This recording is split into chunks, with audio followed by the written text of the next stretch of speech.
Chapter 156. Chief Manager Wu had a very high opinion of himself. He had always pursued a calm and tranquil face that was as calm and tranquil as a lake. It was only when Qin Yu appeared that he repeatedly broke through this facade. And there was even the marvelous scene of him smashing committee member Gudra with a chair. He originally thought that this was the most outrageous thing he had ever done.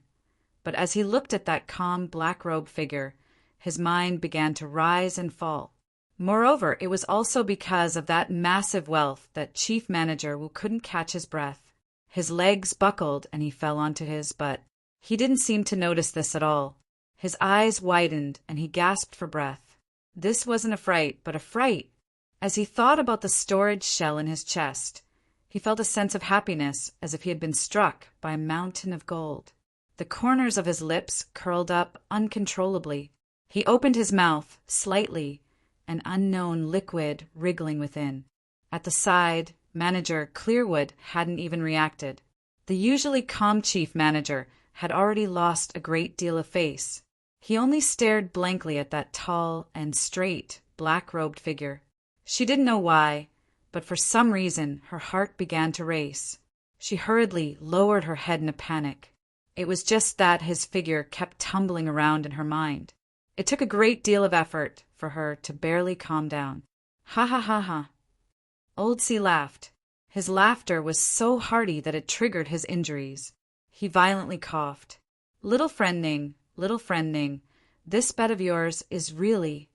After thinking for a long time, he couldn't find the right words to say. He could only vaguely say, a great deal.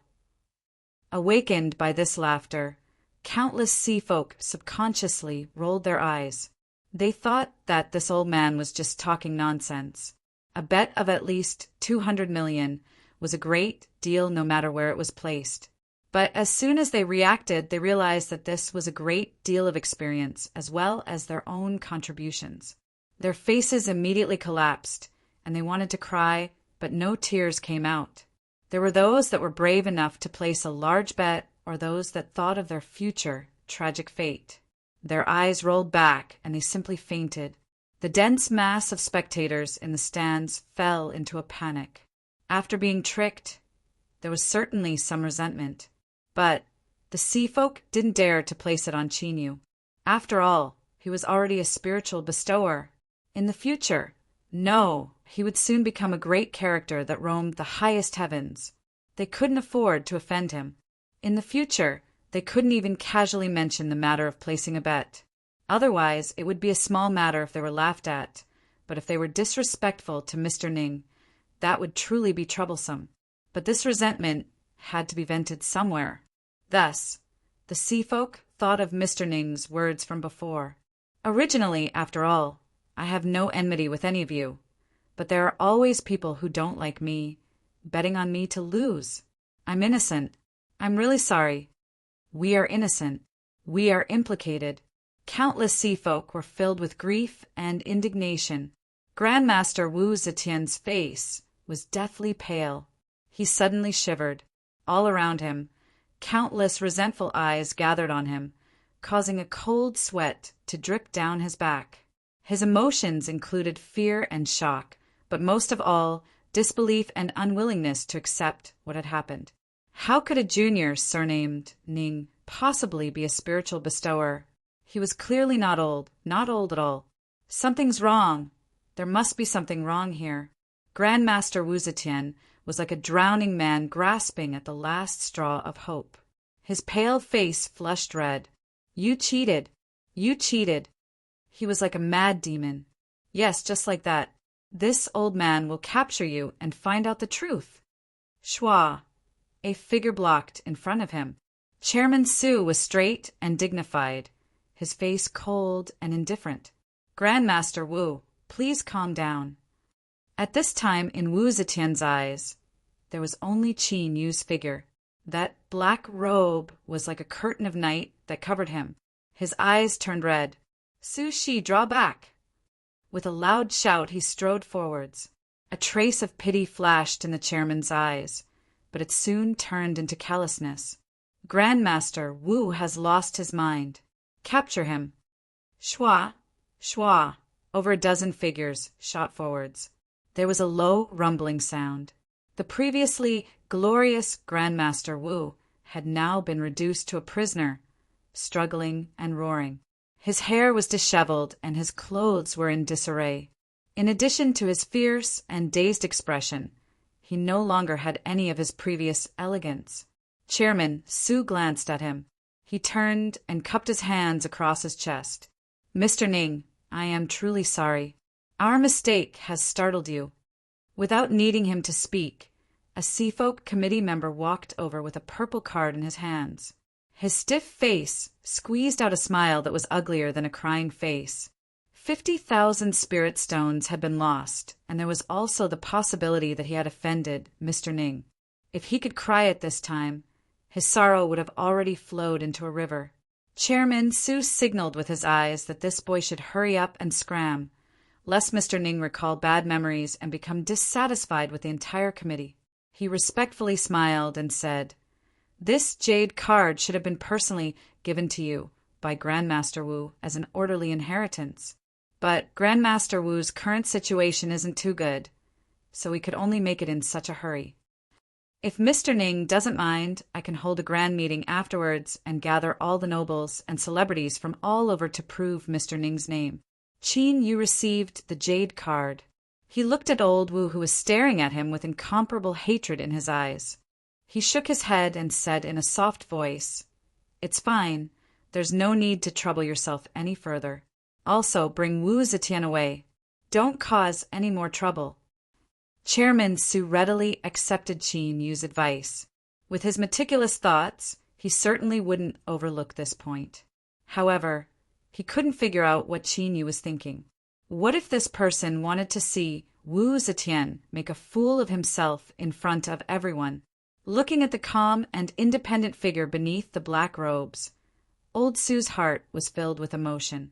From the beginning of the recording and Wu Zetian's ruthless words during the interview, who could have imagined that today's result would be like this? First it was Jing Guanjin, and then it was Wu Zetian. This master and disciple pair could be called formidable, but they had provoked someone they shouldn't have provoked. Thus they had ended up in this state. The calm and collected Mr. Ning had stepped on this master and disciple pair, soaring into the highest heavens and casually sweeping away countless riches.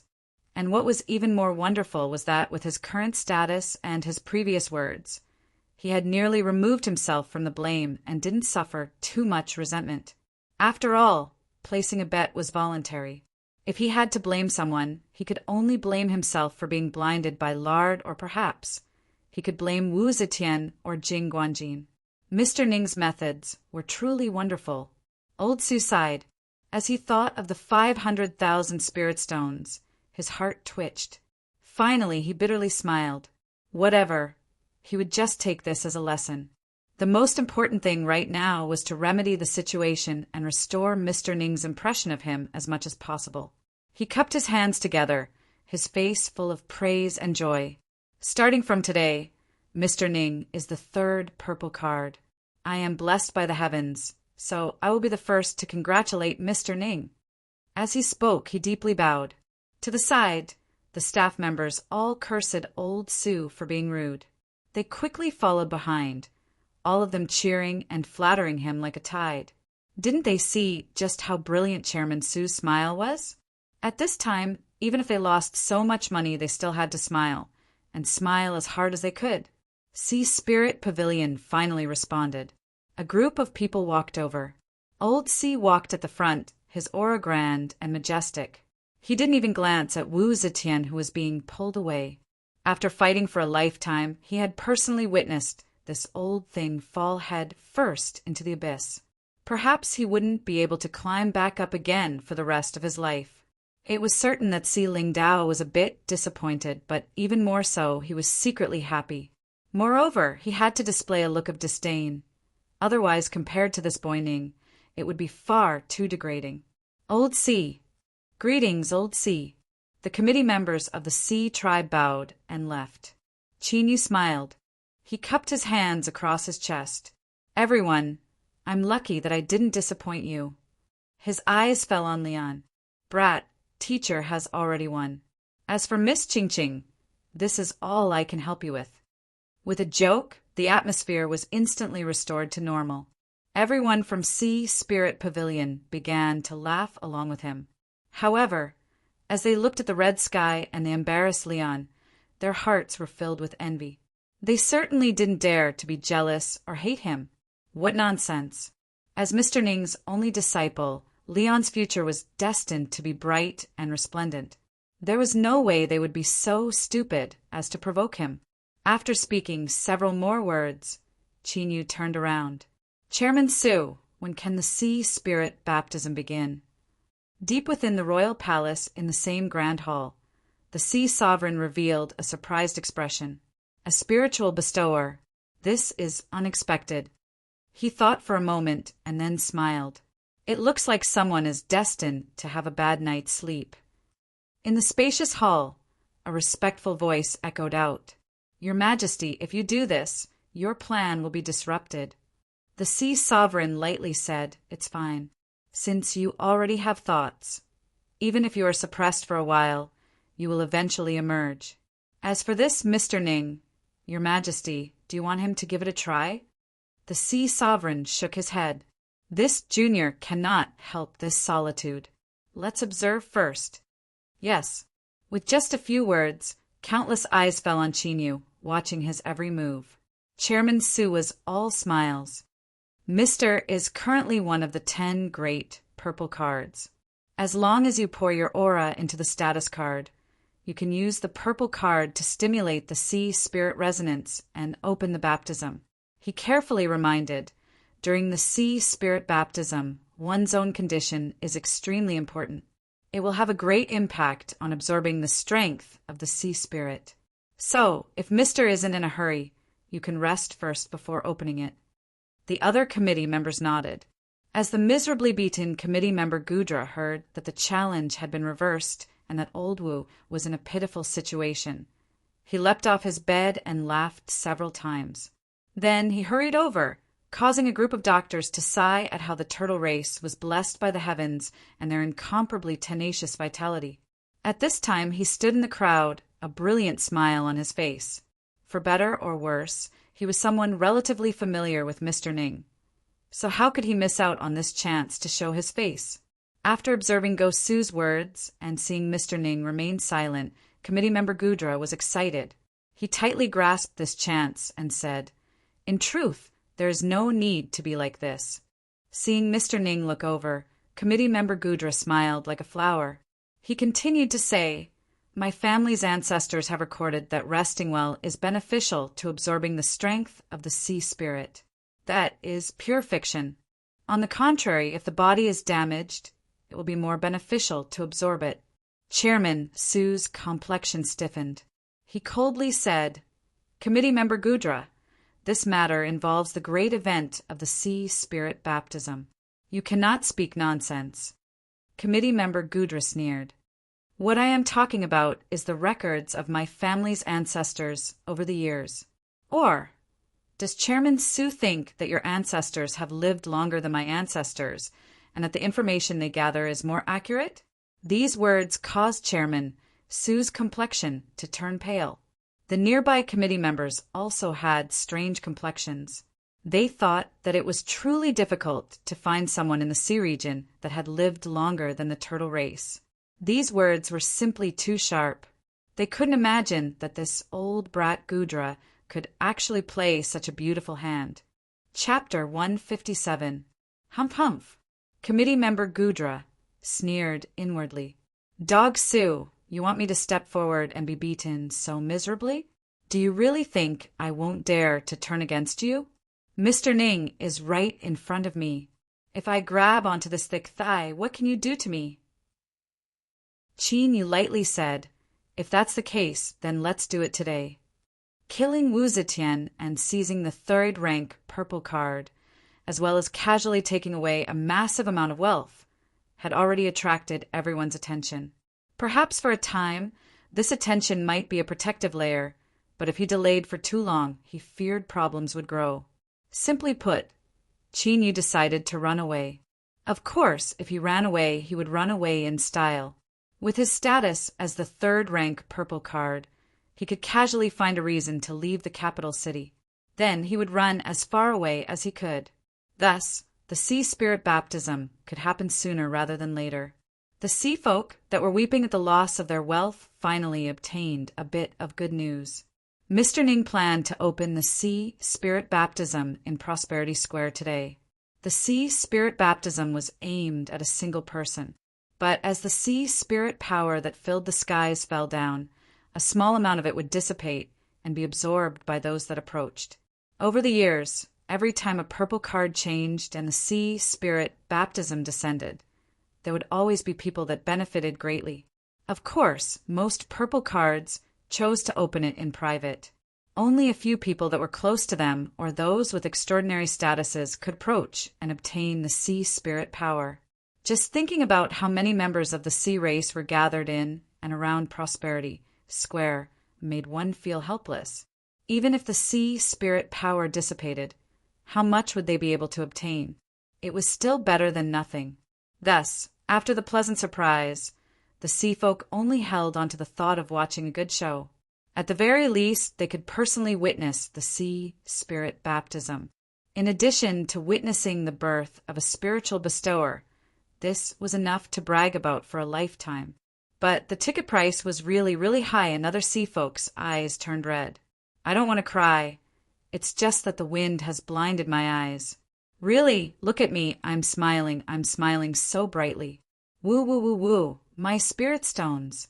As Chinyu walked towards the altar, the sounds of chaos quickly quieted down. Everyone's eyes gathered on him, filled with envy and awe. His expression was dignified and his footsteps were steady and powerful. This caused the 4 white-robed priests to reveal gratified expressions. They thought that although this Mr. Ning was arrogant, he still held the sea spirit in awe. But in truth, what Chinyu felt in his heart was fear and helplessness. He always felt that there was something strange about this altar and didn't want to approach it. But the priests that were managing the sea spirit baptism had finally managed to find a sea spirit that was willing to open it in Prosperity Square. Of course, they had to do it on the altar in order to show their respect to the sea spirit. Climbing up the steps, the pure white altar could clearly reflect one's figure.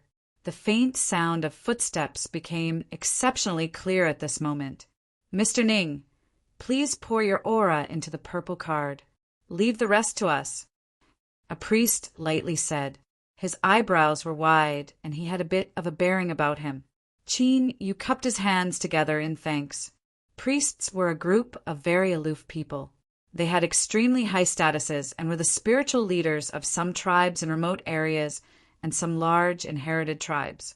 However, with the rise of royal authority, they could only maintain their status in the capital and other large cities.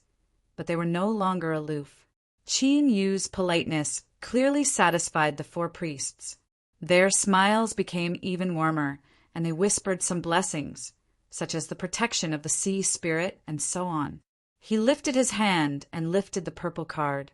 Chinyu carefully controlled his aura and poured it into the purple card, not letting any of it leak out. The truth was that he was extremely nervous at this moment.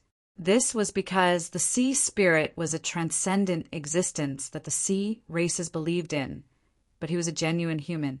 If the sea spirit really did have a spirit, then perhaps in his most glorious moment he would be ruthlessly struck down and suffer a miserable fate. But the truth was that Chinyu's guess was correct. The so-called sea spirit might truly exist, but it was only a massive energy existence without any subjective will. It revolved in a stable and orderly manner, similar to an existence that followed some sort of rules, but it wouldn't interfere with the operation of those rules. For instance, a human like Chinyu who had found a loophole. Or perhaps the sea spirit had sensed him, but simply disdained to bother with such a small and weak little thing. So the purple card trembled. It rose from Chinyu's hand, rising higher and higher until it hung above the altar. The 4 priests had solemn and respectful expressions. They circled around Chinyu, moving in strange steps. From time to time, they would shake their shoulders or tilt their bodies, as if they were performing some ancient dance. Their mouths would echo out short and deep, but without exception, all of them were distant and boundless. These syllables sounded simple, but when combined together with this ancient dance, they seemed to possess a strength that shook the hearts of all. Countless sea folk had solemn and respectful expressions. A deep awe gushed out from their hearts. Some of the weak-willed ones had already fallen to their knees and bowed towards the altar. Hum! Hum! A faint humming sound spread out. From a weak start, it rapidly grew stronger. With trembling fluctuations, ripples began to appear in the air. Thus, the sky of the capital city above the altar began to move according to some special rhythm, like seawater. Cheney looked up. In this rhythm, motes of blue light fell down, like a rain of blue light. He didn't know whether or not others could feel it, but the moment Cheney saw these motes of light, a deep longing spread out from his body and soul. This was a feeling that he had been starving for many years. If it weren't for his strong will, he might not have been able to hold himself back and would have rushed into the skies to swallow them. At some unknown time, the 4 priests had stopped. Their eyes were a bit tired as they looked at Cheney, a bit of appreciation in them. A priest smiled. "Mr. Ning, please do not do anything in order to avoid affecting the sea spirit baptism process.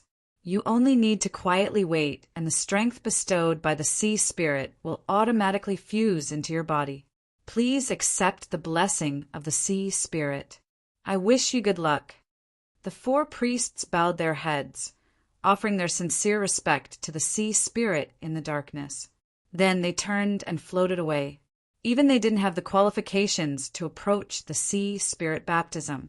This was destined to be an unsurpassed, lucky chance that only a single person would be able to communicate with the sea spirit and obtain its blessing. In the rumors, the power of the sea spirit contained the will of the sea spirit. If one absorbed enough, they could obtain the protection of this will. This sort of protection might be a sudden strengthening of the body, or it might be an additional strengthening of the soul, or it might even be some supernatural power that didn't exist in the world. When the priest wished Cheney good luck, this was what he was referring to. But even though he had presided over many sea spirit baptisms and said these words many times, no one had ever truly obtained it. Beneath the altar, an imperceptible gloominess flashed on the priest's face. Could it be that the ruler they had served their entire lives had truly fallen? The first mote of blue light touched the black robe. Then it ignored its isolation and fused into Cheney's body. Subconsciously, Cheney closed his eyes. A sense of weariness rose within him. He tried his best to stay awake, but he soon fell into a half-asleep, half-awake state. This was a wonderful feeling. It was like he was soaking in warm spring water, gently rising and falling with the ripples. His entire body and mind relaxed. Thus, Cheney fell into a deep sleep. Thus, in a situation where he was completely unaware of what was happening, he would stir up great waves in the sea race capital city and even affect the changes of the entire sea region. In the eyes of countless sea folk outside, Cheney's body slowly rose into the air and was wrapped up in motes of blue light. They joyfully poured into his body. Faintly discernible syllables echoed in the air, similar to what the priests made, but they were more vague and solemn, bringing with them an unsurpassed majesty as they descended. The 4 priests respectfully knelt to the ground, prostrating themselves in worship. Tears flowed from their eyes. At this moment, the sea spirit baptism had officially begun. Old Sea's face was filled with envy. Sea spirit baptism, what a pity! It is impossible for me to obtain the favor of the sea spirit again. His appearance left Chief Manager Wu and the others speechless.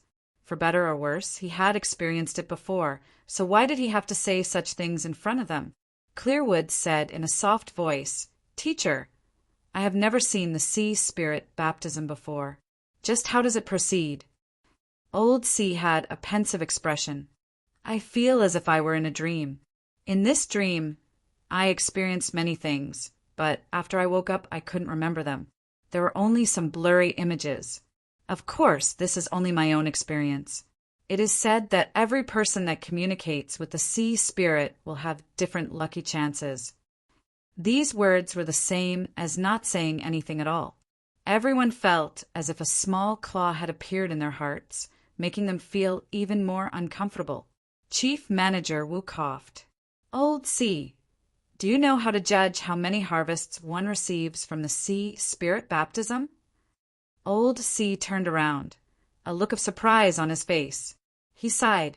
Little Wu, your temperament still needs to be tempered. How come you still haven't regained your composure after such a long time? He lifted a finger.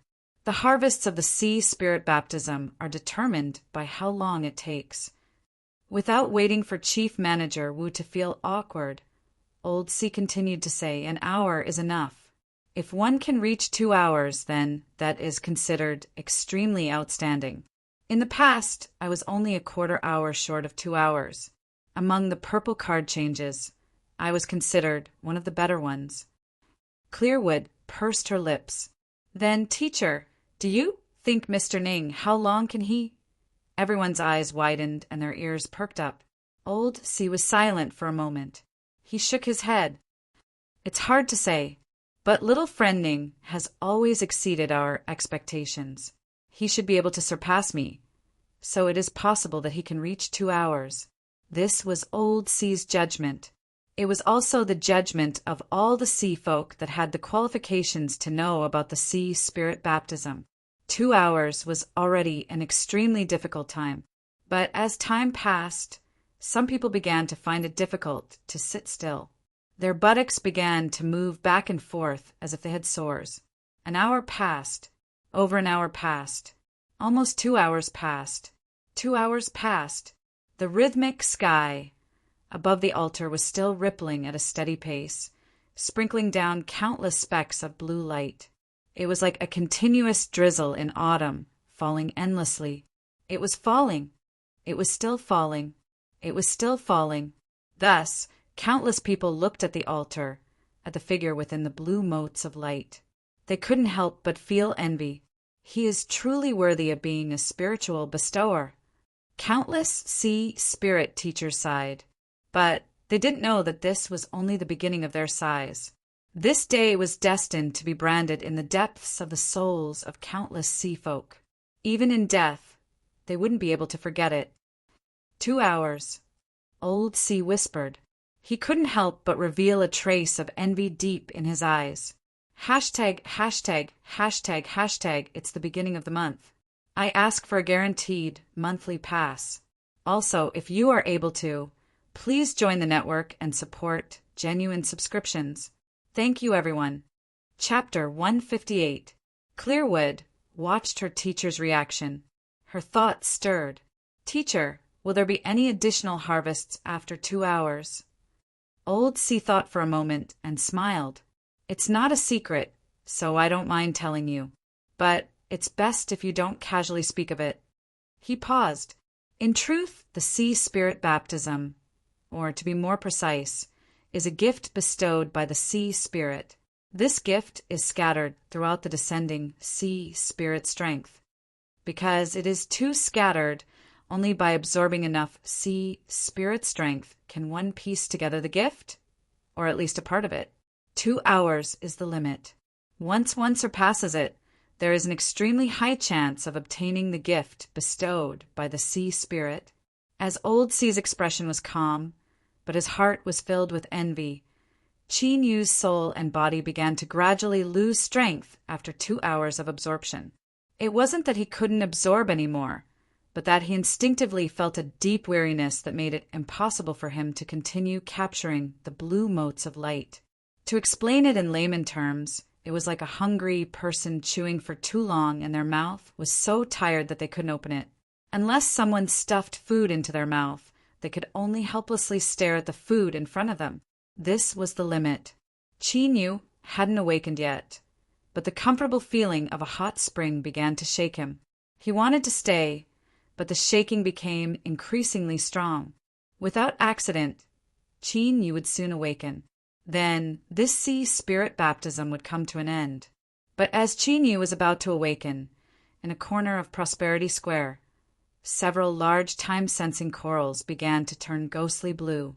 On the quiet little blue lamp in his storage ring, layers of deep blue light began to spread out, reaching a radius of a foot. Then everything changed.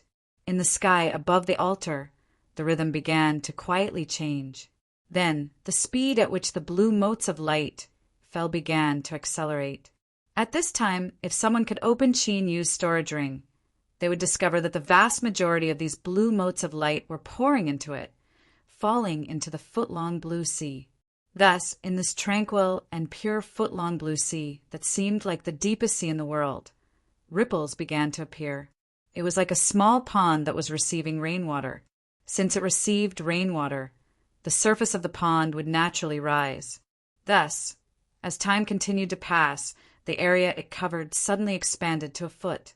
The vast majority of the sea spirit's strength was plundered by the little blue lamp, but there was still a portion that rushed into Qin Yu's body. Thus, just like what was said above, it was as if he was so tired that he could no longer open his mouth, but someone was feeding him food. Thus, the soul cheered and the body leaped. Eat, eat, eat. He would follow the path of a foodie to the end. The sea folk didn't know that the main character had quietly changed. Their complexions gradually darkened, and even the calmest of sea spirit teachers began to tremble. 3.5 hours. For hours. Elder Hai muttered, "How is this possible?" This was his thought, and it also represented the inner cries of countless sea spirit teachers. For hours. The sea spirit baptism had continued for an entire 4 hours. Chairman Su had a blank expression. He tried to recall the ancient texts he had read. Wasn't there such a record in the history of the sea races? But the problem was that the sea spirit baptism still didn't show any signs of stopping. Who knew how long it would continue for? Old Su had a complex look in his eyes. Mr. Ning, may I ask just who are you? Why are you so favored by the sea spirit? Of course, this was a more elegant way of putting it. To put it more crudely, it was that, surname Ning, what qualifications do you have to do this? To this point, but before old Su could think this through, a sea folk member of the competition hurried to his side and whispered a few words to him. Chairman Su's complexion darkened and then paled in the next moment. A trace of panic and helplessness appeared in his eyes. After hesitating for a breath of time, he stamped his feet and rushed over. Old Hai frowned. What happened? Chairman Su anxiously said, reporting to Old Hai, "We just received news that the energy reserves used to maintain the sea spirit baptism are about to run out." As a purple card, Old Hai had personally experienced the sea spirit baptism, so he was well aware of what this meant. He roared out, "What did you do?" Chairman Su wanted to cry. In truth, the committee had made ample preparations, but no one imagined that they would encounter a freakish character that could maintain the sea spirit baptism for over 4 hours. Old Hai took a deep breath, his thoughts racing. "We absolutely cannot stop. What do you need? I will immediately order people to prepare it." Chairman Su wiped the cold sweat from his forehead and thanked him again and again. What sort of situation was this? If the sea spirit baptism was interrupted because of insufficient preparations, that would be the same as cutting off Mr. Ning's heaven-shaking good fortune. This would be a mortal enmity that would not end until one side was dead. The committee was so busy that no one noticed that the 4 priests were staring at the altar with bewilderment in their eyes. They could faintly feel that something had changed, but as they carefully probed, they couldn't find the source. They were left confused. But as they looked at the rapidly gushing sea spirit power and thought about how it hadn't stopped even after 4 hours, the 4 priests had looks of disbelief on their faces. Then, their eyes lit up with pleasant surprise. They glanced at each other and lowered their heads to hide their emotions. But between their hearts and minds, there were already tumbling waves. The opening of the sea spirit baptism wasn't a simple matter. The preparations were complex and not just sufficient spirit stones could replenish the energy. There were many treasures involved, and even with old high status, it would be difficult to gather them all in a short period of time. As Chairman Su's forehead was dripping with sweat and his complexion gradually paled, thinking that he was doomed to suffer a great disaster, a fleet of carriages held out from the palace gates. His Majesty had made his move. The royal palace's treasury was said to contain half of the sea region's wealth. Perhaps this was an exaggeration, but the number of treasures stored here was unparalleled under the heavens. In just a moment, they had gathered enough treasures to support the sea spirit priest for 4 hours. Then a small mountain of spirit stones piled up and filled it in. He let out a long breath. After determining that the sea spirit priest wasn't in any danger because of this, Chairman Su let out a long breath. It was only then that he discovered that the back of his robes were soaked with sweat. Old Hai was speaking with a white-faced old man. This old man was stout and had a friendly smile on his face. If he could talk and laugh with Old Hai, then his status naturally wasn't low. Soup Man, His Majesty's actions. Old Hai tentatively said. Soup Man was called Soup Man. Although his name was strange, this was his freedom. Others couldn't bear to part with him. Of course, with this person's status, as long as one knew a thing or two, they would be filled with awe. How could they dare to be disrespectful in the least? His Majesty loves talent. You should be well aware of this in Spirit Capital. A spiritual bestower that hasn't appeared in 1,000 years and has even managed to stimulate the sea spirit baptism for over 4 hours. No matter which point it is worth His Majesty taking action. He kindly smiled. Don't worry, there won't be any problems. Old Hai nodded. He cupped his hands across his chest and bid his farewells. After taking several steps, a dignified look appeared in his eyes. Teacher, who is he? Why are you? Clearwood whispered. Why are you so respectful, right? Old Hai forced a smile. This person has an honorable status.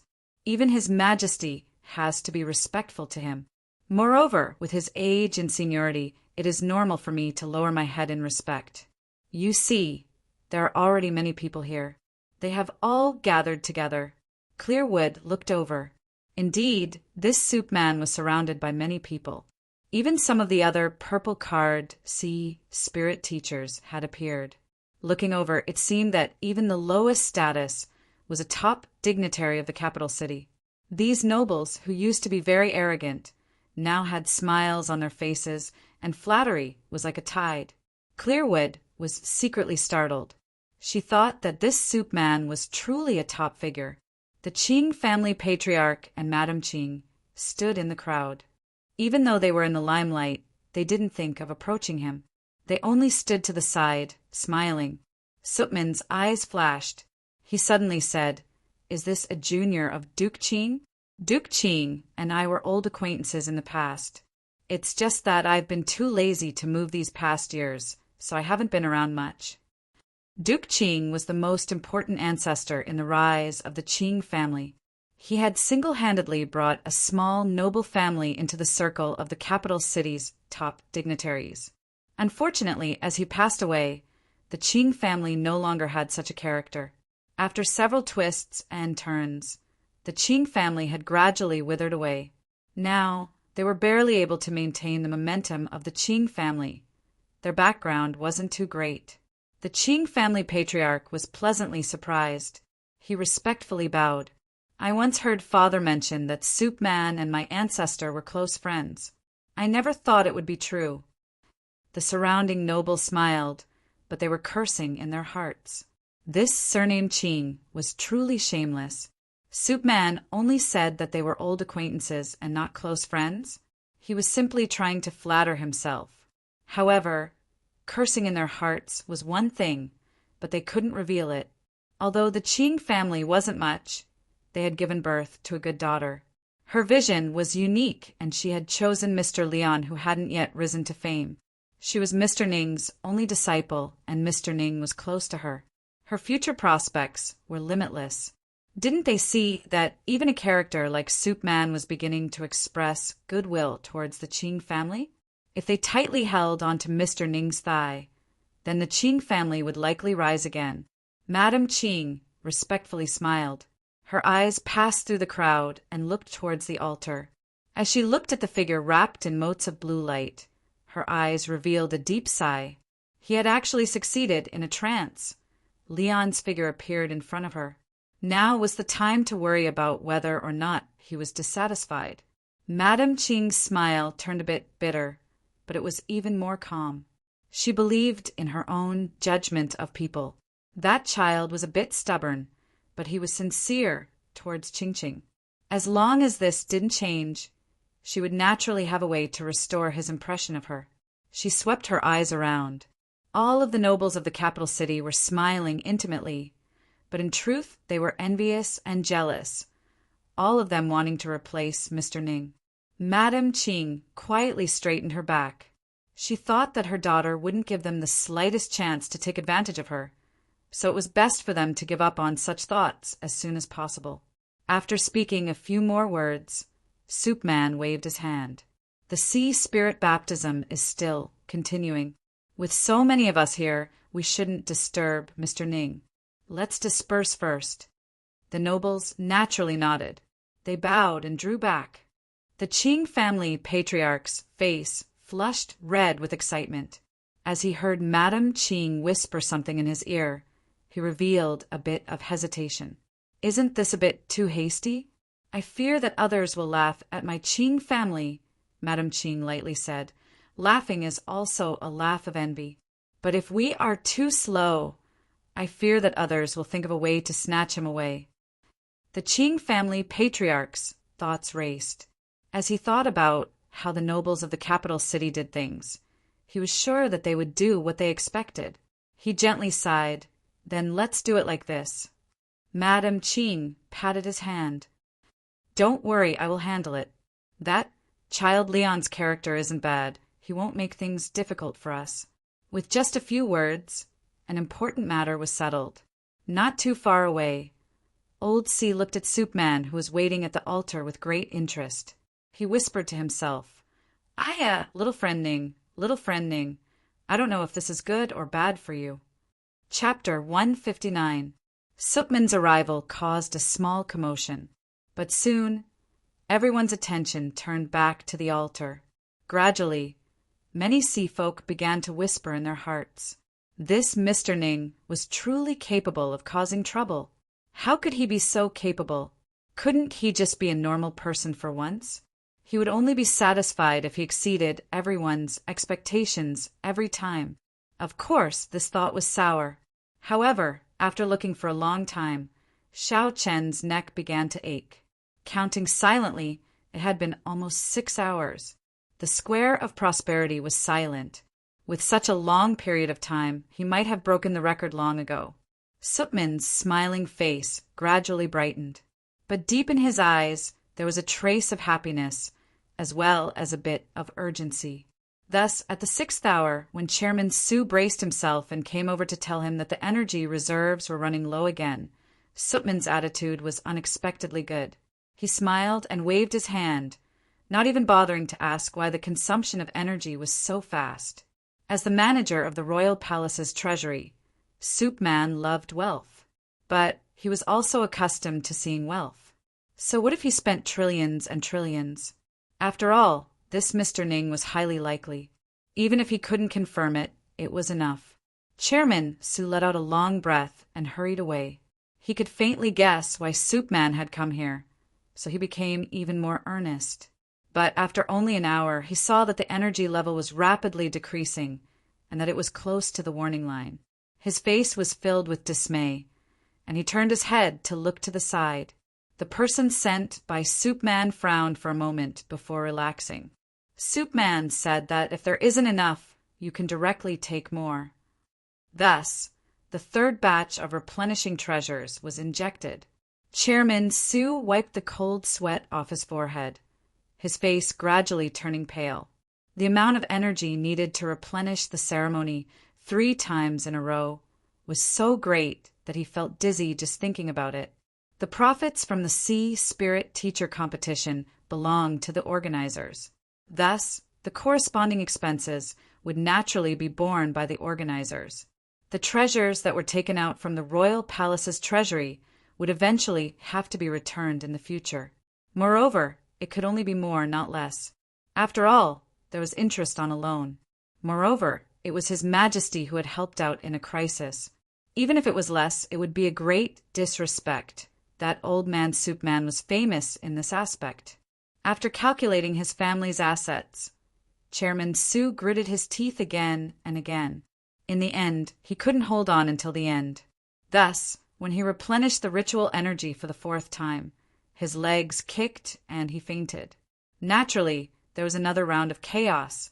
8 hours had passed. Qin Yu felt as if he had slept for a long time.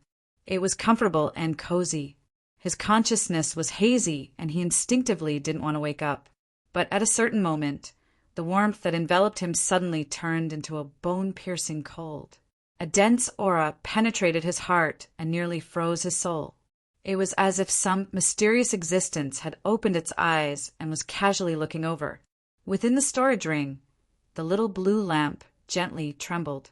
The surrounding blue sea began to fluctuate, and an invisible aura spread out, covering Qin Yu. Thus, the chill suddenly dissipated. Shwa! Qin Yu opened his eyes, a bit dazed. Something seemed to struggle deep in his mind for a moment before blooming.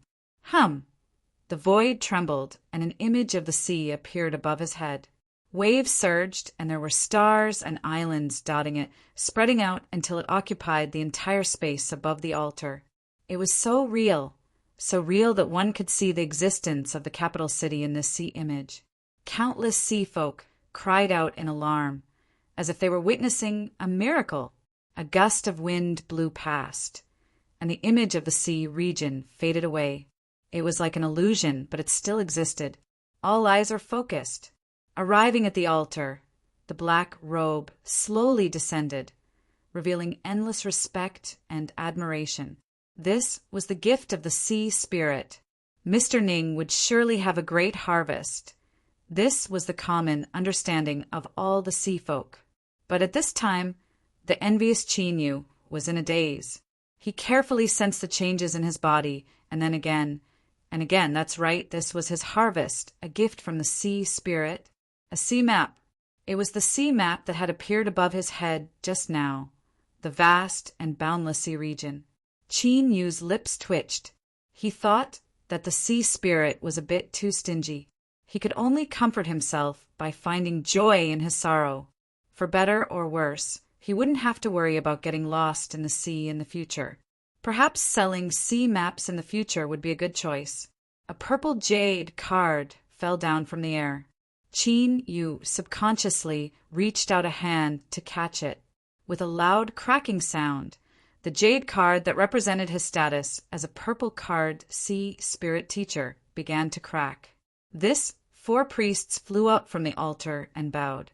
Congratulations, Mr. Ning, for obtaining a great gift from the sea spirit. Their attitudes were still gentle, but deep in their indifferent eyes there was a trace of excitement, as if they were inexplicably close to something. Qin Yu cupped his hands together in greeting. His feet moved, and there was a loud bang on the ground. Luckily, the material of the altar itself was extraordinary, so it wasn't damaged. He stiffened, revealing a bit of embarrassment. Of course, this was only on the surface. Deep in Qin Yu's heart, he was pleasantly surprised. He had no idea where the thoughts of the sea spirit being stingy had gone. Although he hadn't carefully sensed it yet, his harvest this time seemed to have surpassed his imagination. A priest smiled and comforted him. There's no problem. It's just that your strength has risen too quickly, so Mr. Ning can't control it for now. You will naturally recover after some time. The priest at the side was about to say something, but at this time many people flew over. He swallowed his words and turned to leave. Old C was the first to land. He glanced at the jade card in Qin Yu's hand and wryly smiled. Little friend Ning, today you really moved the world. His eyes were full of envy and praise. This continued for nearly 10 hours. In addition to the sea map that suddenly appeared just now, it was obvious that Chinyu had obtained monstrous benefits from the sea spirit baptism. TSK, TSK. Didn't you see his status jade card shattering with a casual grab? Old C was well aware of just how solid its material was. Chinyu was puzzled. What happened? Chief Manager Wu was stunned. He cautiously said, "Say, mister." "I don't know," Chinyu nodded. The sea folk that had gathered over to congratulate Chinyu suddenly felt their lips twitch. They thought that Chinyu had caused such a great ruckus, and yet they didn't know about it. Was this really good? Some people opened their mouths, and countless beautiful words gushed out. They wanted to sing praises and flatter Chinyu, but they had to do a good job of flattering him. But just as the flattery began, Old C waved his hand and interrupted them. "That's enough. Let's talk about it later. Little friend Ning needs to rest right now." He glanced at Chinyu. Chinyu's thoughts stirred. He nodded and said, "I am a bit tired and it's inconvenient for me to move around right now. I'll have to trouble Old C to bring me along." He cupped his hands together and apologized to the many sea folk dignitaries around him. Since Mr. Ning was tired, no one dared to have any objections. Now that they had gathered over, they were only trying to get acquainted with him and express their attitude. No one really wanted to take this chance to climb up their relationship. If they wanted to use their connections, they would definitely wait until Mr. Ning was well rested and then personally visit him with a generous gift. Only then would they show their sincerity. Old C flicked his sleeves and wrapped Chinyu up. Although he was injured, his cultivation was still there. He brought him down the altar and onto the sea spirit. To continue this chapter, please continue to the next page, my carriage. Without stopping, the carriage raced straight out of the square. It was unknown who started first. "Congratulations, Honorable Ning." Thus, the crowd began to shout like thunder. "Congratulations, Honorable Ning." This was the respect that the sea folk gave to Chinyu. The more they lost, the more sincere they had to shout out to show that they didn't care at all. Some sea spirit teachers began to leave. As they looked at the departing carriage, they wondered whether or not Sea Spirit Pavilion was still recruiting people. In the midst of the clamor, Soup Man smiled as he watched the carriage leave. He didn't say anything because he would eventually find out what he wanted to know. He waved his hand and led his people back to the royal palace. Without reporting to His Majesty, he entered the mansion he had built in the treasure house and let out a comfortable sigh. But as he thought of today's massive expenditure, he furrowed his eyebrows and said, "Send someone to hurry up the competition committee. When will they return the spirit stones they owe us?" The unconscious chairman, Sue, twitched. For some unknown reason, tears began to roll down his cheeks. As the carriage drove far away from the square, he could still hear the sounds of congratulations. Chinyu leaned back against a soft couch, trying his best not to move. But on the smooth surface of the purple coral table, there were 2 clear finger marks. It was clear that someone had killed him. "Old C, it seems that I've done something extraordinary again." The corners of C Lingdu's eyes jumped up. "You really don't know?" "I don't know." Old C was left speechless. He opened his mouth, but didn't know what to say. "Could it be that you nearly scared me to the point of pissing myself?" He angrily waved his hand. "Wait a bit and have someone else tell you." "I'm tired." Chinyu coughed. "Old C, I thought I was tired?" Old C glared at him. "Brat, don't be so ungrateful. Luckily, I brought you out in time. Otherwise, you would have been in trouble." As he spoke to her, he furrowed his eyebrows in thought for a long time. Then he said with a bit of helplessness, "But even if I avoid it for a while, I can't avoid it forever. It's only a matter of time." Chinyu's thoughts stirred. What is the meaning of this? Old C immediately told him about Sutman's actions. Since it involved Chinyu and that person in the palace, he naturally spoke in a cautious and cryptic manner. "It should be because your performance today was far too astonishing, so you attracted attention. There are some things that I cannot mention too much about, But if they really do come looking for you in the future, remember not to refuse." He was secretive, but it was precisely because of this that he seemed unusual. With Old C's status, for him to be so cautious and also involve that grand royal palace, there seemed to be a connection to the situation. Qin Yu frowned. If he were a sea folk and his fame rose, and he obtained the attention of the royal palace, perhaps he would be pleased with himself, or perhaps he would be nervous. But the key problem was that he was a human. This was the sea race's royal palace. One didn't need to think to know that it was heavily guarded and that powerhouses were as common as trees in a forest. Entering was simple, but if he wasn't careful, he feared he would be exposed. That was causing complications. Since that person in the royal palace had already cast a glance at him, it was clear that his every move was being watched. His idea of quietly leaving the capital city had already turned into a bubble before he could carry it out. Qin Yu bitterly smiled. Indeed, in this world, where there were gains, there were losses. The carriage entered Sea Spirit Pavilion. The sea folk left behind had already learned of Mr. Ning's victory through the live broadcast. Ecstasy spread out. In the shortest period of time, the entire Sea Spirit Pavilion was decorated with a joyous atmosphere. When Qin Yu stepped out of the carriage, all he saw were awe and awe in everyone's eyes. Some beautiful sea folk women even blinked their eyes, as if they wanted to say something. At this time, he wasn't in the mood to bother with them. He hurriedly said a few words, and then walked into the workshop, closing the door behind him. Chapter 160. Leon's face flushed red. Even now, it still hadn't subsided. Now that his teacher wasn't here, he had become the center of attention, receiving congratulations and envy. Qing stuck close to his side, her snow-white neck as proud as a little swan. She used her eyes to scare away all the women with ill intentions. When the crowd dispersed a little, Qing pulled Leon to the side and whispered, "Where is Mr. Ning?" As she mentioned this name, her complexion stiffened. In addition to the usual respect, there was now a bit more awe and solemnity. She had already obtained her mother's instructions and knew what Mr. Ning's current status was, so she naturally acted like this. Leon wiped away his sweat. "Teacher has gone back to rest. I think he is digesting the benefits he obtained from the sea spirit." His words were filled with joy, worship, and even a bit of pride that couldn't be concealed. Although he hadn't thought too much about it, his teacher was now ranked third of the 10 great purple cards, and was also a legendary spiritual bestower. He had drawn up the sea spirit baptism for nearly 10 hours. With such a teacher, it was hard not to be proud. Qing bit her lips and whispered, "Mr. Leon is now a hot commodity and is destined to become a great figure in the future.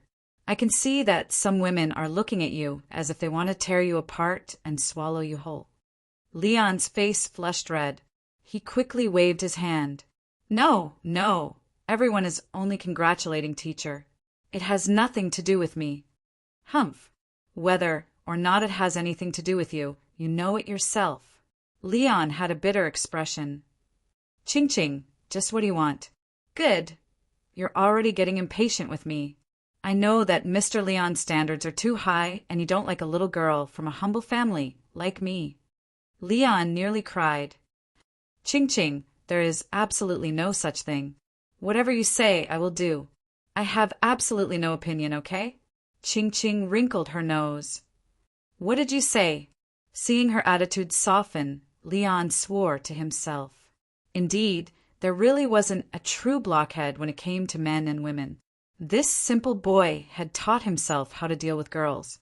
Qing smiled. Her face blushed red. She whispered, "Mother told me to bring you home." Her voice became increasingly quiet. "Ah!" Leon cried out, a silly grin on his face. Qing blushed. She rolled her eyes at him, but her heart was filled with happiness. She felt as if the world had suddenly widened.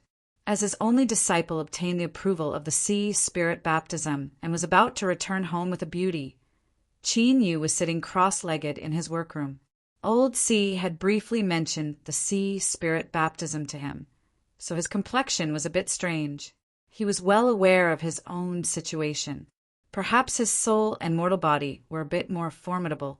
In a situation where the sea spirit didn't notice, it was indeed possible for the sea spirit baptism to continue for a bit longer. But for nearly 10 hours that was impossible. At this time he sat cross-legged. He frowned, frowned, and thought. He estimated that he would reach his limit after a little more than 2 hours. After all, when his consciousness was about to wake up, he would still have some awareness. Thus, there was an exaggerated result of nearly 10 hours. Qin Yu was silent for several breaths of time. He turned his hand, and a brilliant light flashed. The blue light in his palm was as calm as the deep sea. As he looked down, his pupils shrank. He had always regarded the little blue lamp as the foundation of his life. Thus, there was no need to explain how much Qin Yu valued it. The foot of sea blue seemed to have grown larger. Qin Yu had a dignified expression. He lifted his hand, his eyes sharp. After looking at it for a long time, he confirmed his judgment. It had indeed grown larger. Now, it covered a radius of 1 foot and 2 inches. He had felt helpless countless times because the little blue lamp's range was too small. But he never expected that in a situation where he wasn't prepared, things would change. As he thought, the matter of the sea spirit baptism was caused by the little blue lamp. Qin Yu was silent for a long time. Then, he revealed a gratified expression. Although this would cause him to enter the eyes of that person in the royal palace and make it difficult for him to escape, his harvests and the changes in the little blue lamp were all worth it. In particular, he was able to confirm that the little blue lamp's strength wasn't unchanging. It could grow. This faintly pointed out a path for Qin Yu. Perhaps he might not be able to obtain the strength of the sea mausoleum, but there was still heavenly tribulation. There was definitely a deep meaning behind the little blue lamp swallowing tribulation thunder. With the changes of the little blue lamp today, he might have to take this matter seriously. Qin Yu temporarily suppressed this thought. He thought back to the sea map he obtained from the sea spirit and couldn't help but reveal a helpless expression. He was almost certain that the bone-chilling cold he felt when he awoke was a warning from the sea spirit. The little blue lamp's actions had been discovered. So, this sea map that wouldn't make him lose his way had definitely been replaced. A trace of disappointment rose in his heart. After all, according to Old Sea, the gifts of the sea spirit were often extremely formidable strength. But soon, this disappointment was crushed and turned into a bit of joy. After all, he had been discovered cheating by the sea spirit, and even though he was a human, he was still alive and kicking. That was already amazing. After sweeping away these random thoughts, Qin Yu closed his eyes and began to carefully explore just how many harvests he had obtained from the sea spirit baptism. An hour later, he opened his eyes. After enduring for a long time, he finally laughed out loud. No wonder the sea spirit had given him a warning in the end. It was likely that the little blue lamp's insatiable greed had left it helpless. His harvest, this time, was indeed as great as he had imagined. No, it should be said that it was even greater, much, much greater. His soul had nearly doubled in size. When he was at the golden core level, he was already extremely formidable. Now he feared he might even be on the same level as an ordinary nascent soul. Every inch of his flesh and blood seemed to have undergone a baptism, becoming more tenacious and powerful. Not only had he completely mastered the strength he had plundered from the strange tumor, but it had also increased by more than a single level. Qin Yu even thought that by relying on his current mortal body strength, he would be able to directly contend with a middle or late golden core cultivator. This risk was worth it. Qin Yu temporarily suppressed the attention from the royal palace. Right now, he was impatient to control his rapidly growing strength. Then, with the current intensity of his soul, he should be able to smoothly refine the 5-element spiritual objects. Mr. Ning had crushed Wu Zetian and risen to the 3rd rank purple card. This should have been the most explosive news. But as the sea spirit baptism continued for 10 hours and his reputation as a spiritual bestower began to spread, it actually became commonplace. Perhaps in the eyes of countless sea folk, the current Honorable Ning no longer needed the status of a purple card. This was because he himself had already surpassed a purple card. He was in existence on a higher level. Because of this, Sea Spirit Pavilion gained benefits. Countless sea spirit teachers flocked over, asking whether or not they could join. This caused a wave of hopping that swept through the sea region. In the past, Blue Sky Tower and Earth Fault Spire had opposed each other with equal harshness. But now, they simply didn't have the strength to fight back. Nearly half of the powerful sea spirit teachers under their command had been lost, and their morale was dispirited. Correspondingly, Sea Spirit Pavilion's business boomed to another level. This was especially true of the capital city branch division. Countless sea folk waved their spirit stone cards, requesting to sign a supreme agreement. Special edition. Even if the price was raised again and again, and the starting price was already 300,000 yuan, it still could not dampen the enthusiasm of the local tycoons. In their words, if they spent this money and were able to form a relationship with Honorable Ning, that would be a glorious thing to say. Without any other choice, Sea Spirit Pavilion could only accept the spirit stone cards that these people sent over in tears. Chief Manager Wu had a light expression, but inwardly he was smiling like a chrysanthemum. Who didn't like making money? Although he currently held a mind-boggling amount of wealth in his hands, this was Mr. Ning, so he didn't dare to have any thoughts about it. At the same time, he inwardly admired Mr. Ning's breadth of mind. Mr. Ning had come back with such a massive amount of wealth, but he hadn't even asked about it and had instead left it here. However, he really had to think of a way to give it to Mr. Ning as soon as possible. Otherwise, things would be the same as now, where he wouldn't even dare to casually step out of Sea Spirit Pavilion. The 4 sea folk swordsmen would also follow behind him. He couldn't be careless. If there was an accident, he wouldn't be able to pay it back even if he sold himself. He comfortably sat down in a chair and took a sip of tea. Then he comfortably sighed. Now he had fallen in love with Honorable Ning's hobby. It was truly a refreshing matter. His eyes fell onto the 7th floor. As he thought about Honorable Ning's invitations, if they were piled up, it would probably be that high. He had no idea when he would come out. Honorable Ning hasn't come out yet?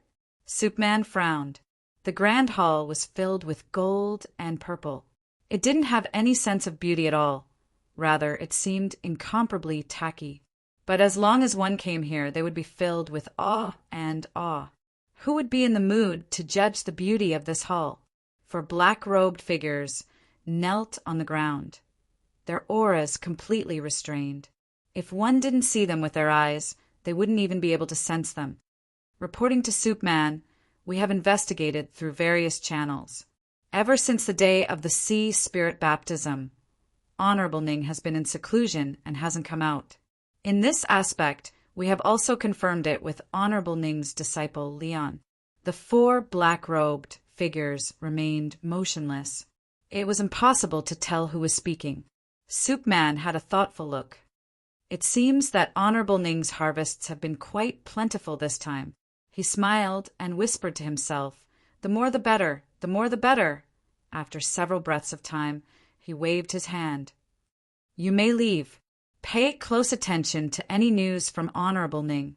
I want to know as soon as he leaves the workshop." "Yes, Soupman." The 4 black-robed figures stood up and left. They didn't go through the main entrance. Instead, they vanished from the hall, going somewhere unknown. Ching-Ching kicked a stone in boredom. She pouted.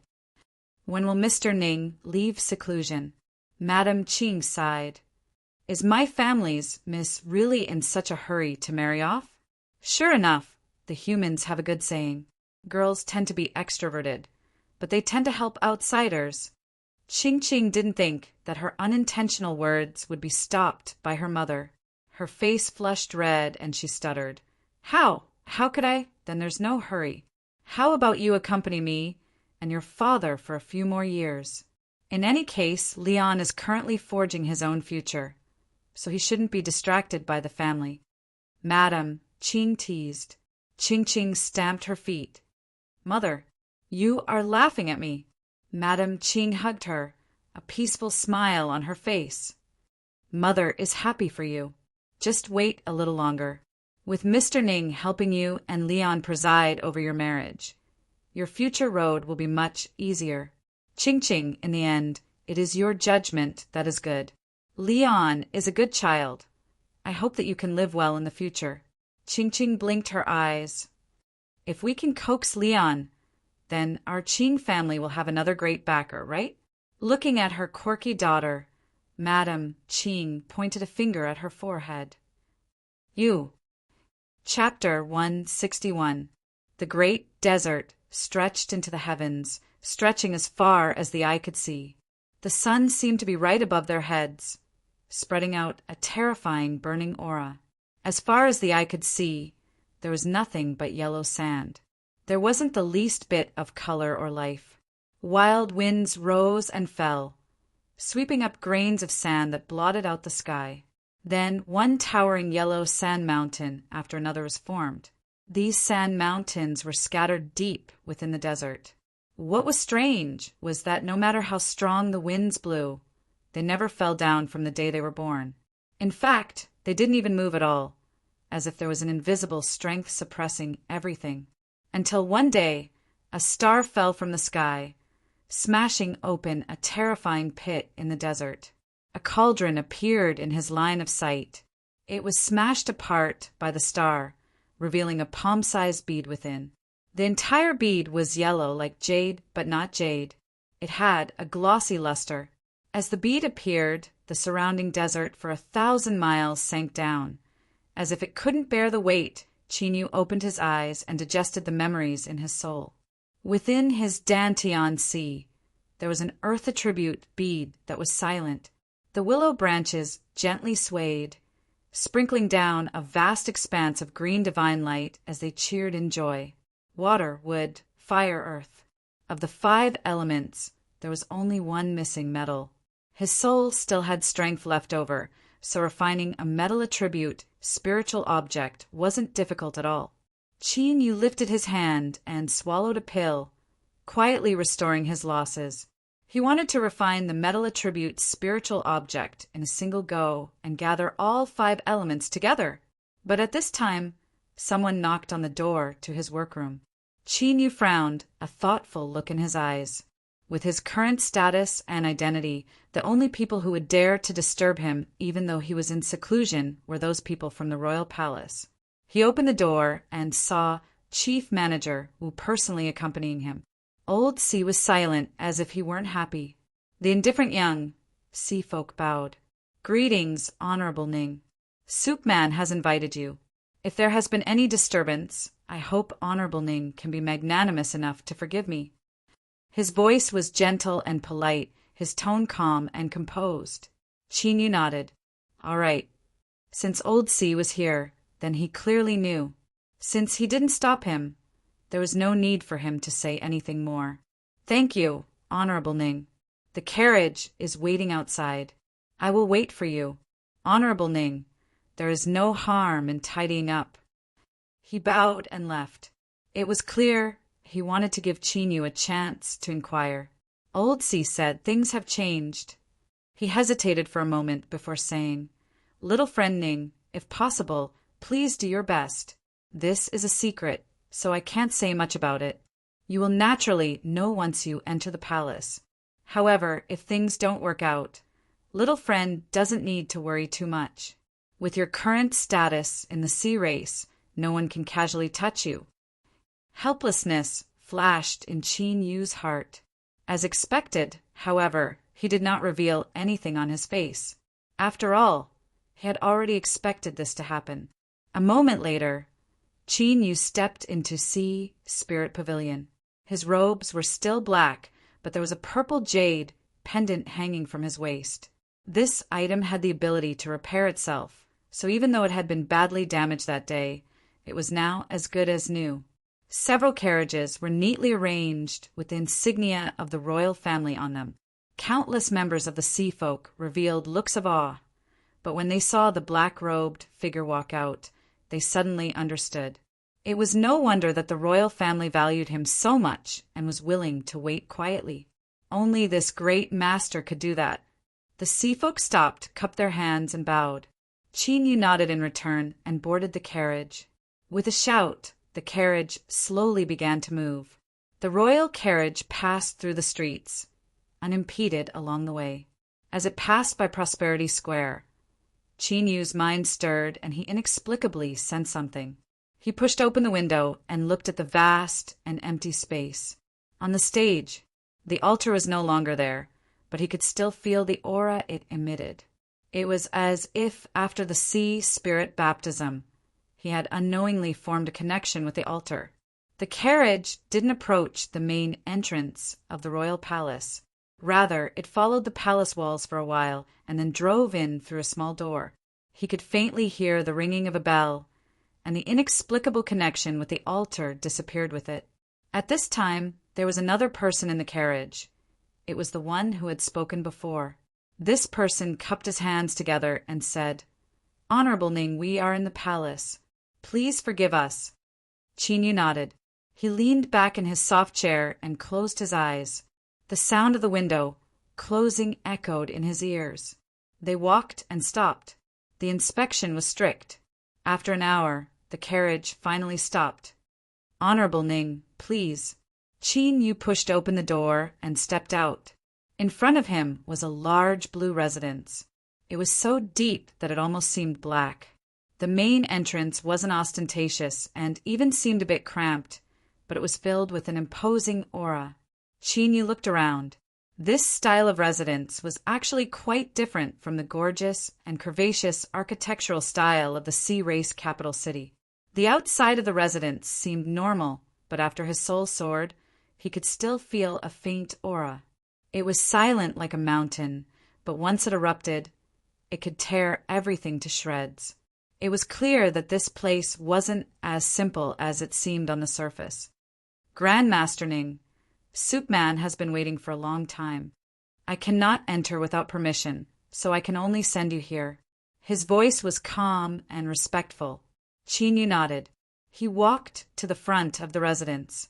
As if the residence had expected his arrival, the simple and heavy doors quietly opened. Qin Yu's eyes fell on the courtyard. His eyebrows shot up and surprise flashed in his eyes. Of course, it was only for an instant before he returned to normal. He walked into this unexpected mansion. That's right, it was a mansion. This was the only word that could describe it. Moreover, it was the most luxurious residence that Qin Yu had ever seen in his life.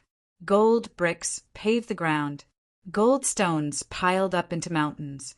Gold bars inlaid into the corners as decorations. As far as the eye could see, it was all gold.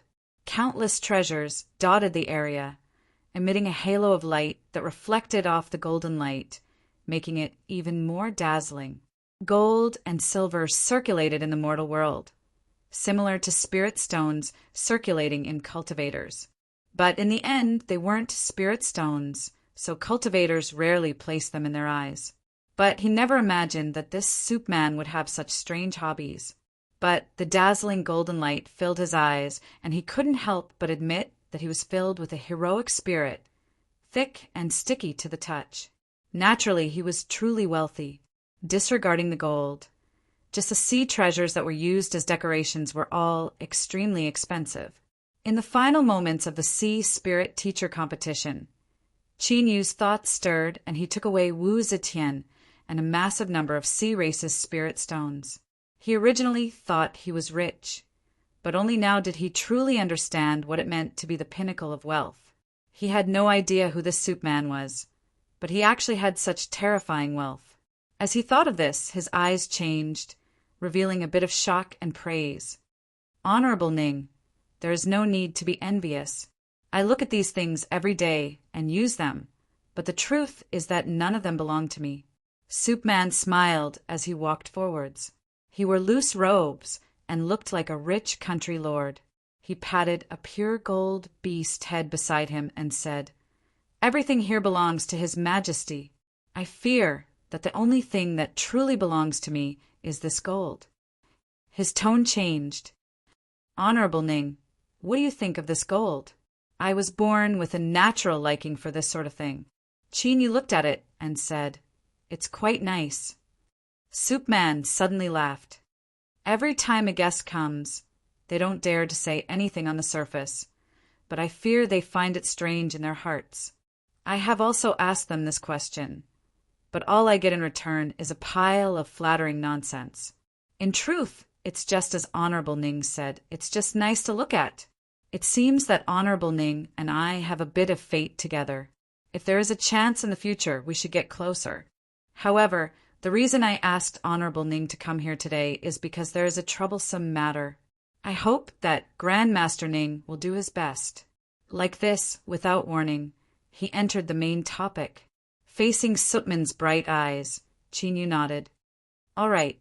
Soup Man beckoned with his hand. The two of them walked to a round table beneath the purple coral and sat down.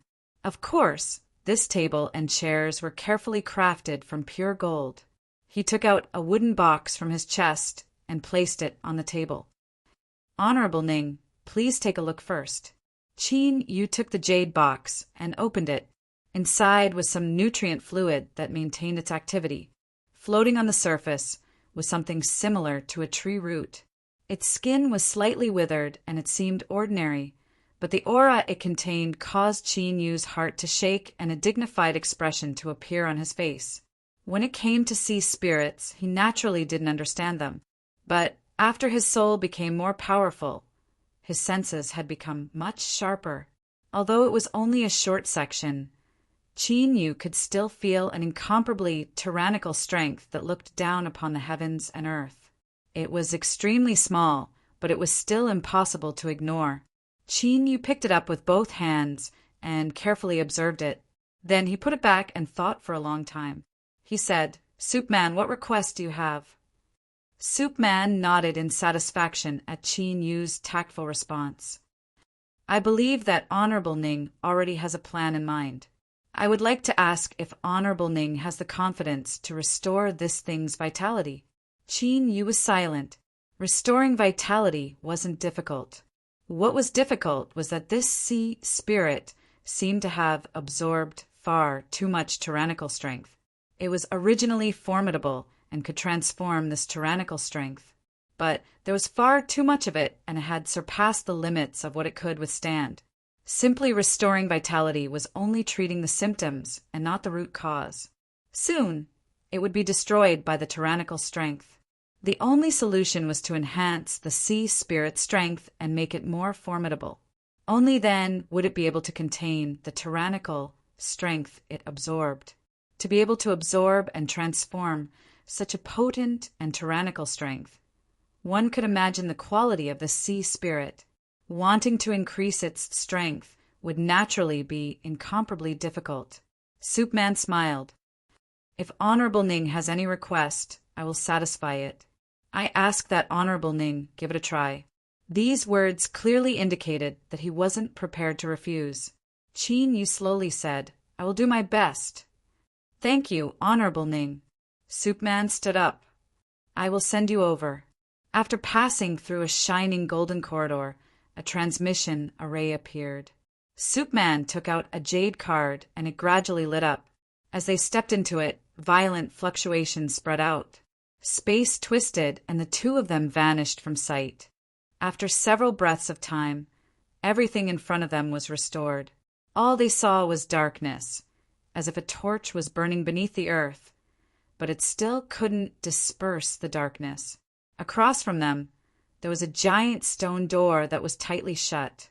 Countless strange runes were carved into it, flickering like stars. With just a single glance, one's breath quickened and their chests tightened. It was like a peerless, vicious beast was being suppressed behind this stone door. Sootman's smile didn't change. He stepped out from the array formation and pointed a finger.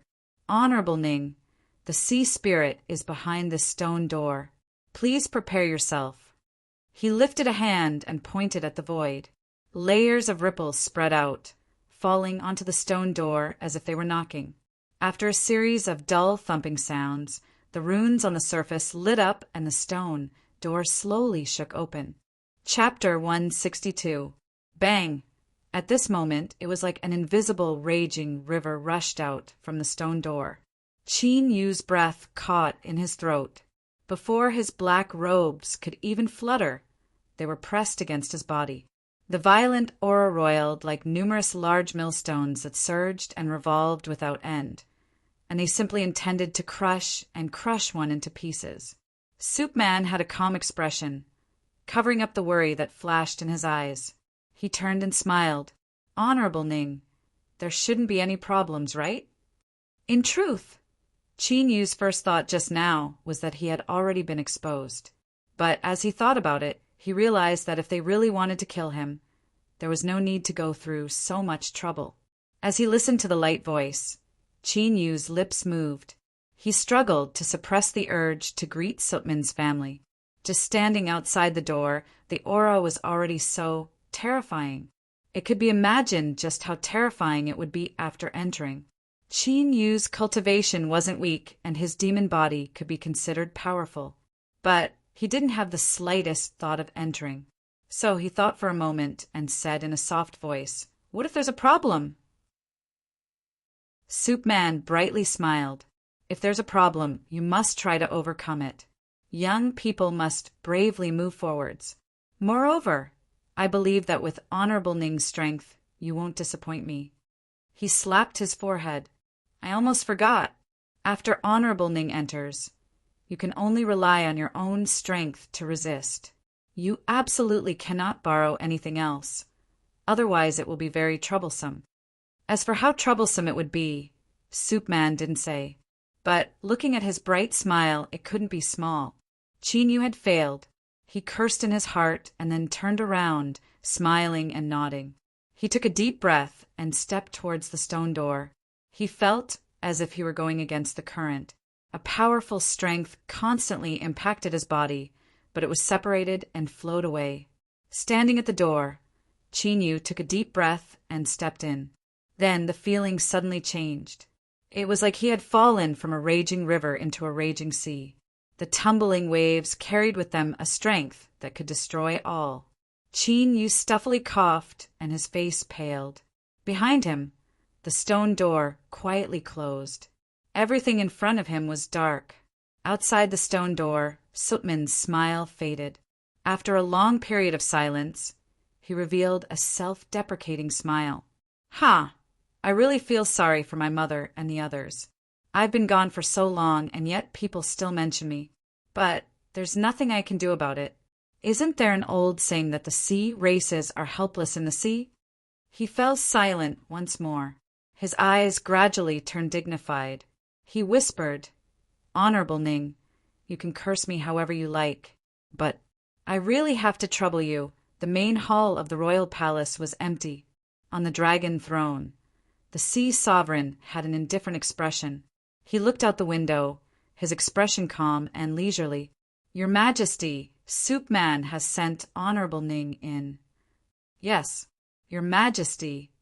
The voice sounded again, heavy and helpless, but also trembling a bit. The sea sovereign looked away. "This solitude knows that you are all worried, but this isn't something that can be solved just by worrying." He smiled. "If worrying can save my life, then what's the harm in crying to the heavens? But in the end, it's useless." "I know, but the situation is extremely dangerous. Does Your Majesty not have any arrangements?"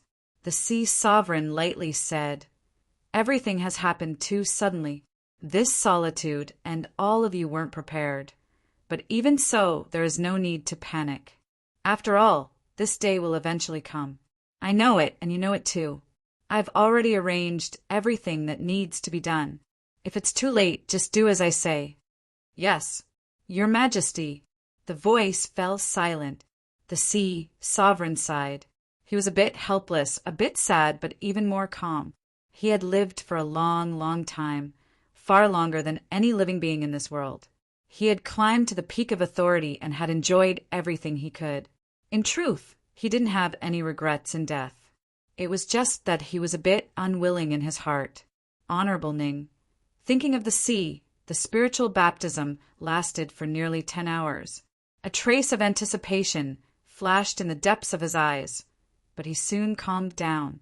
The darkness was so dark that one couldn't see their fingers. It was like the world's thickest ink. An extremely wild strength crazily attacked him from all directions. In such an environment, those with a weak will wouldn't be able to last too long before their minds collapsed. Bang, bang. A muffled sound rang out clearly.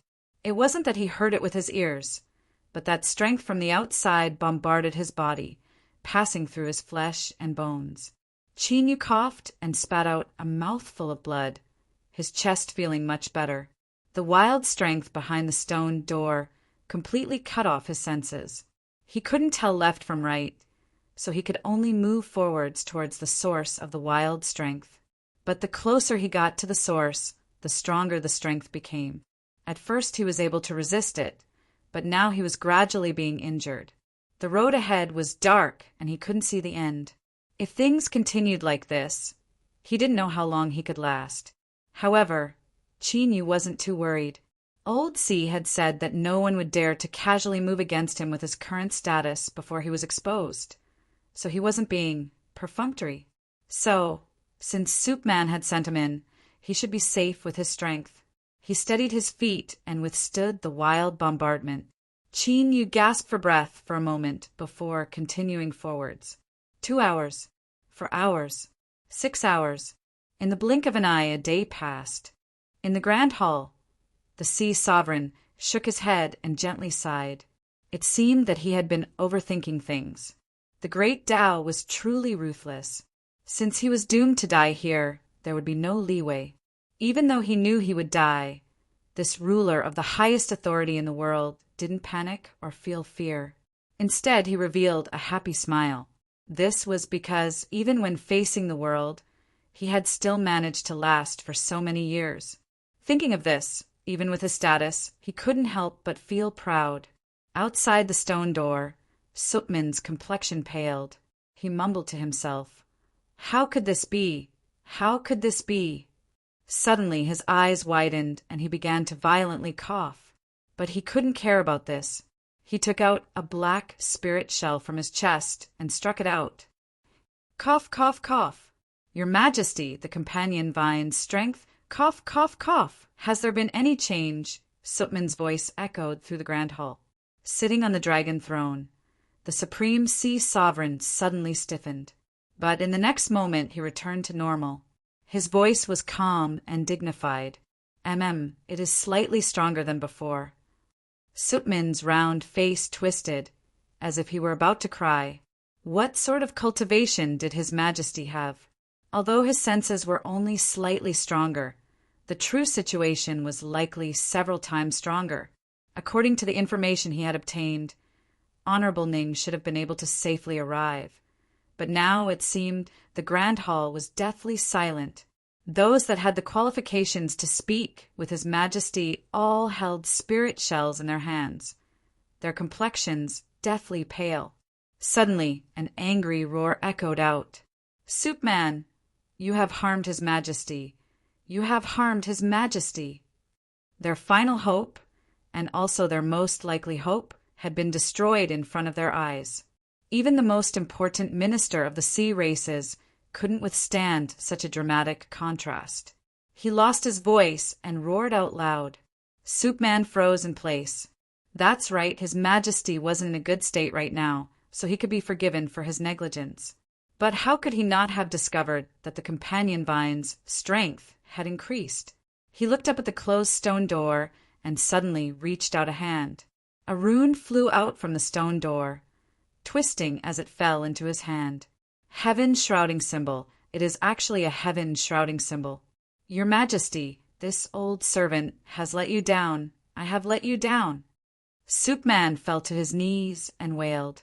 This schemer in the eyes of the outside world, this terrifying money grubber, was like a sad child at this time, tears streaming down his face. The roars of questioning came to an abrupt end.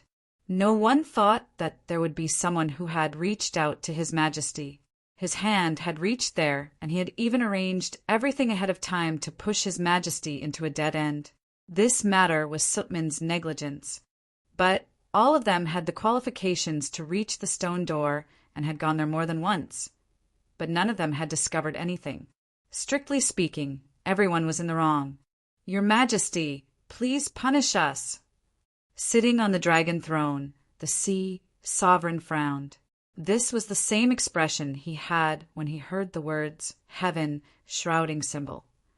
At this time he seemed to wake up. He faintly smiled and said, "Stand up. This isn't your fault.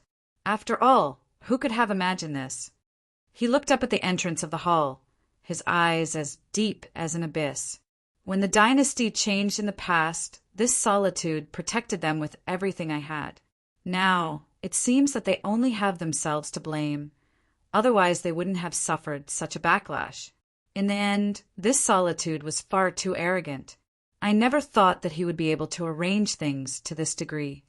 Supman stood up, tears still streaming down his face. A terrifying aura surged around him. He turned and walked out, following the direction of the burning torches, his steps heavy. Puff, puff! Heads exploded one after another. Blood splashed onto the stone walls and the ground. Horrified screams filled the air as countless people fell into pools of their own blood. The slaughter continued. The sound of the spirit shell was clearly transmitted into the hall. But whether it was the sea sovereign or the other high officials, all of them maintained their calm. For something like this to occur, there had to be traitors within. In order to prevent news of this from spreading out and to buy time to arrange things, they could only use such cruel methods to wash everyone in blood. In truth, the one who felt the most pain was Supman. After all, the guards were all direct descendants that he had personally raised. After a long time, there was a final, miserable scream. Supman fell to his knees and lifted his hand to strike the point between his eyebrows. Bang! The void shook and he was sent flying backwards. He tumbled several times, his appearance extremely distressed. He cried out, "Your Majesty, why did you save me? Let this old servant die. Only by dying can my pain be alleviated." In the hall, the sea sovereign drew back his hand. He frowned as if he were enduring something. He slowly said, "You old thing, you should know just how difficult it was for this solitude to take action. If you don't want me to immediately die, then shut up and wait for my arrangements. It's not your fault, and it's not time for you to die yet.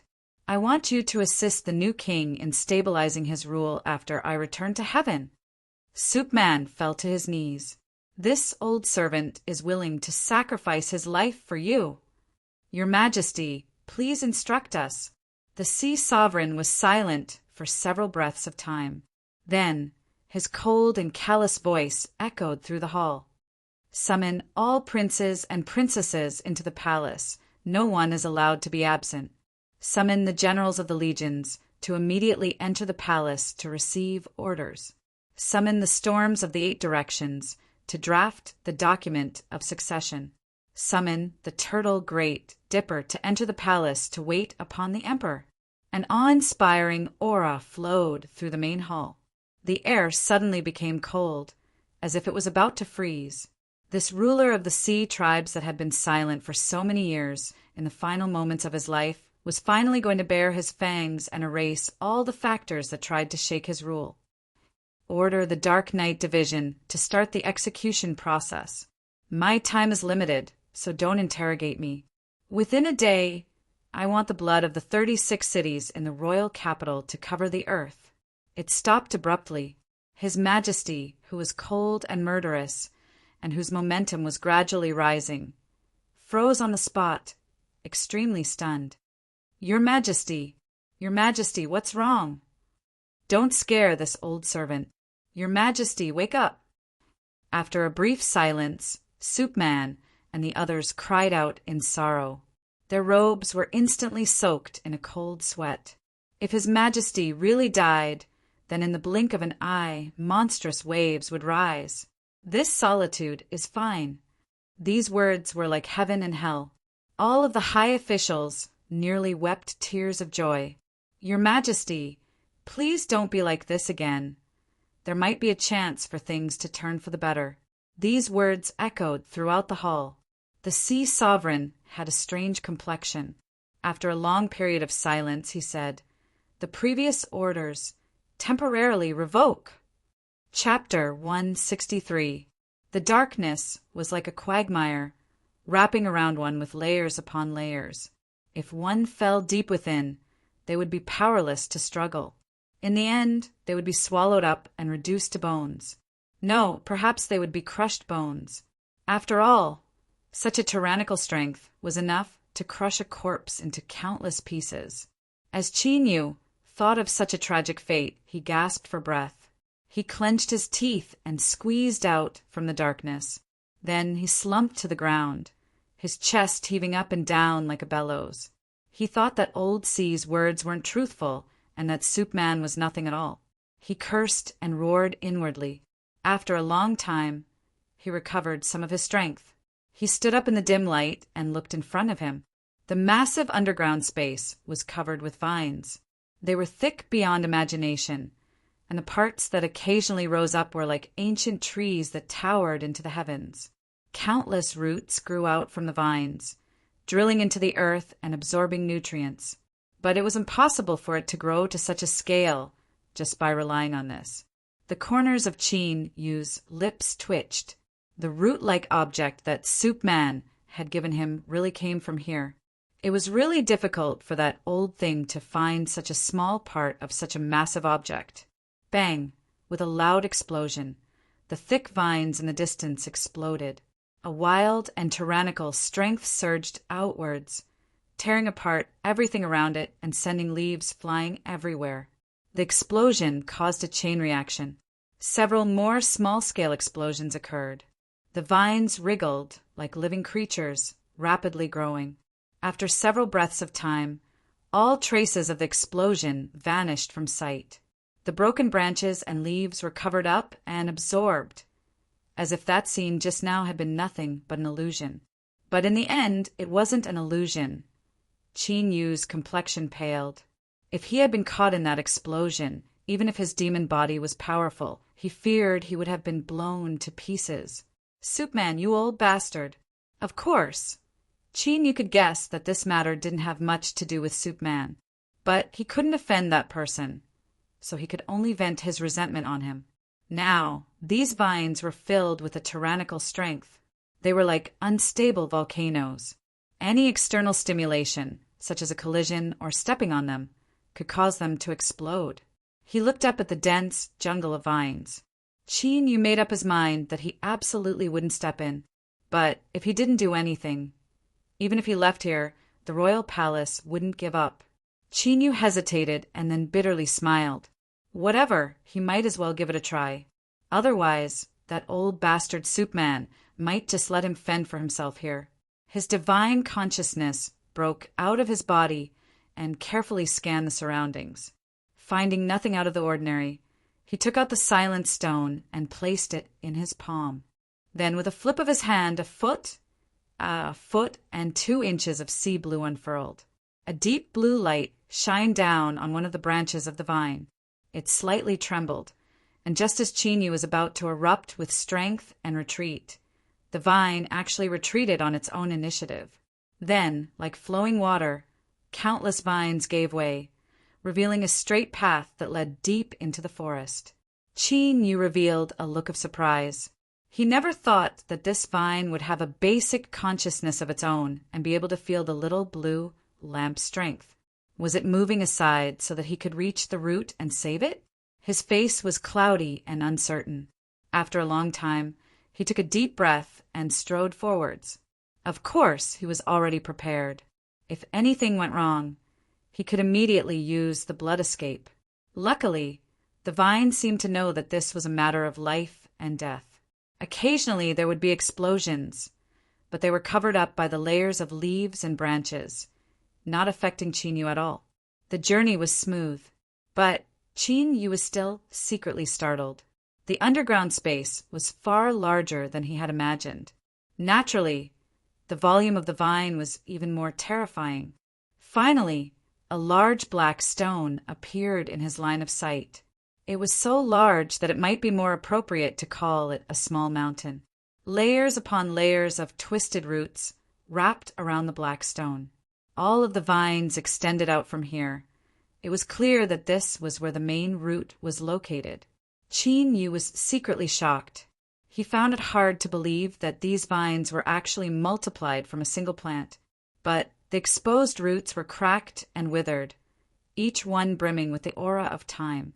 It was clear that they had existed for an extremely long period of time.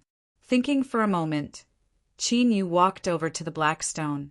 He opened his palm and allowed the light of the little blue lamp to shine onto a thick root. Although he was well aware that the little blue lamp had an unimaginable effect on the growth of sea spirits, the scene in front of him still left him frightened. Beneath the deep blue light, the root suddenly trembled and began to thicken at a speed visible to the naked eye. The dry skin on its surface began to break apart and fall off. In several breaths of time, the root nearly doubled in size. Even the surrounding roots began to wriggle and grow. On the mountain-like black stone, the twisted roots twisted as if they were alive. This scene was particularly strange and caused a chill to rise from the depths of one's heart. Pa! 5 fingers came together, and the blue light was completely covered up. Qin Yu's eyes were dignified. Rumble, rumble. With a loud rumbling sound, the entire underground space shook. The thick vines seemed to angrily tumble about. But what happened next was unexpected. A vine as thick as an arm drilled out, bringing a black fruit in front of him. The fruit was the size of a child's fist, and there was a hard shell on its surface. Smelling it carefully, there seemed to be a light fragrance coming from it. Qin Yu had a strange expression. What was the meaning of this? Did it want to make a deal with him? Thinking for a moment, he reached out and plucked the fruit. As he sensed it, he revealed a shocked expression. This common-looking black fruit actually contained an extremely formidable strength. It could be called a small bomb. However, the strength within was extremely stable and in some sort of delicate balance. It seemed it could be absorbed. Of course, if one were to directly pour in magic power and break the balance within, the black fruit would immediately transform into a truly terrifying bomb. The vine continued to tumble about, as if it were saying, "Take my things and hurry up and give me the blue light. Otherwise I'm going to get angry." Qin Yu's eyes flashed. He slowly said, "You should be able to understand. I can help you, but just one of these fruits isn't enough." Whoosh, whoosh. With the sound of breaking air, 10 vines burst out, each one with a fruit growing on it. As expected, it was quite tactful. The night passed. When the little blue lamp restrained its light, there were now 36 black fruits in Qin Yu's storage ring. This seemed to be everything, or perhaps it was the vine's bottom line. No matter what Qin Yu said, he wasn't able to obtain more. Of course, its efforts weren't without returns. The black stone could no longer be seen as it was completely wrapped up in countless vines. They had all doubled in size, and the vines that were directly illuminated by the little blue lamp were so thick that it would take several people to wrap their arms around them. The color of the vines seemed to be cast from steel. Rumble, rumble. The branches and leaves of the vine were trembling. Although there weren't many changes on the surface, the insides were constantly rising, becoming more tenacious and possessing an even greater ability to withstand pain. The tyrannical strength that filled the vines was completely sealed away. Although this didn't completely solve the problem, there shouldn't be any more problems for a considerable period of time. Qin Yu put away the little blue lamp. He lightly said, "I have fulfilled my promise. It's time for me to leave." Bang! The vine erupted, shooting out from all directions. In the blink of an eye, it wove together into a giant cage that sealed Qin Yu within. He frowned, but his complexion didn't change. "Believe me, if I have a way to save you, I can also destroy you. Our transaction ends here today. When you can take out more black fruits, I will come again. Of course, you can choose not to believe me, but you only have one chance." There was a long period of silence. The vine seemed to be deep in thought, but it might also be ignoring him. Qin Yu's aura gradually turned cold. He lifted his palm and a pill appeared. It was a dark green color, like the color of plants that were about to die, but not yet dead. Qin Yu's voice was calm and cold. This pill came from a human cultivator alchemist. Its name is 100-Mile Lonely. This pill doesn't have much use. The only thing it can do is infect spiritual plants. As long as you come into contact with them, the poison will constantly replicate and regenerate, unstoppable. Oh, perhaps I can give you an example. For instance, use it here. As long as I crush this pill and stimulate it, you will soon feel discomfort. Then, this discomfort will rapidly spread until you can't breathe. Gradually, you will feel a stabbing pain as if you are being cut by a knife. Gradually, you will rot into thick liquid and finally fall to the ground. Before you die, you might be able to kill me. But believe me, you will also die. You will definitely die. This pill came from the poison Grandmaster Taoist Yuan, so its effects weren't too exaggerated.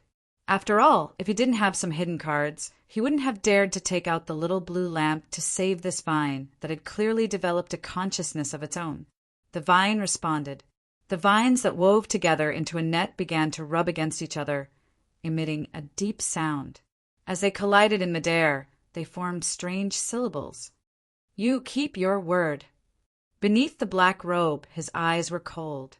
If I say it, you can choose not to believe me. All right, the vine retreated, revealing a path. Qin Yu took several steps forward and stopped. Concerning today's matters, I do not wish for anyone else to know. Otherwise, the agreement between us will be nullified. He didn't look back. His steps weren't fast, as if everything was within his control. As he walked further and further away, his figure was gradually swallowed up by the darkness. Whoosh! There was the sound of breaking air. Qin Yu stopped, tightly grasping the poison pill in his hand. He had no choice but to save the vine. Otherwise, the royal palace wouldn't let this matter rest. Thus, Qin Yu knew that there might be trouble ahead, so he still took action. But if he really couldn't retreat, he didn't lack the courage to risk his life. Whoosh! The darkness was torn apart. A thick vine stopped in front of him. Its surface emitted a faint light as it fell to the ground. Qin Yu thought for a moment and then stepped onto the vine. The tyrannical strength that rushed at him disappeared as if it were shielded from sight. The vine shuttled through the darkness, rushing towards the entrance. Qin Yu's taut heart relaxed a little. As he thought, this vine had enough intelligence to judge his situation. It was fine right now, but the tyrannical strength it absorbed continued to increase. Like a reinforced dam, the water became increasingly wild and violent until it couldn't hold on any longer. Qin Yu was the only person that could save it. So, it used this action to repair its previous actions and express its goodwill. That was enough. Hashtag the stock of manuscripts was exhausted. The child was in all sorts of situations, and in addition, he had to sort out the outline. Chapter 164. The vine was extremely fast. Even though it was difficult to pass through, it was now exceptionally fast. After a moment, the stone door appeared in sight. As if it were imprisoned, the vine stopped in the distance and fell to the ground. Qin Yu walked down and looked up at it. The vine hadn't left, so it must have some other reason. Since it had sent him here, it shouldn't have any ill intentions, so his eyes were calm. After several breaths of silence, the end of the vine suddenly split open and a thin black crystal chip spat out. Qin Yu's eyes flashed. He didn't sense any ill intentions. After a moment of hesitation, he reached out and took the crystal chip. But at this time his complexion changed. This was because the black crystal chip melted as soon as it touched his flesh and blood and drilled into his flesh. The chill in his eyes brightened, but in the next moment he was startled. He thoughtfully looked at the vine and closed his eyes, feeling the memories that had appeared in his soul. These memories were strange syllables. They weren't complete, and Qin Yu didn't understand their meaning. But as he looked through them, he felt his heart tremble. It was like there was an invisible majesty that caused his soul to shiver and instinctively feel awe.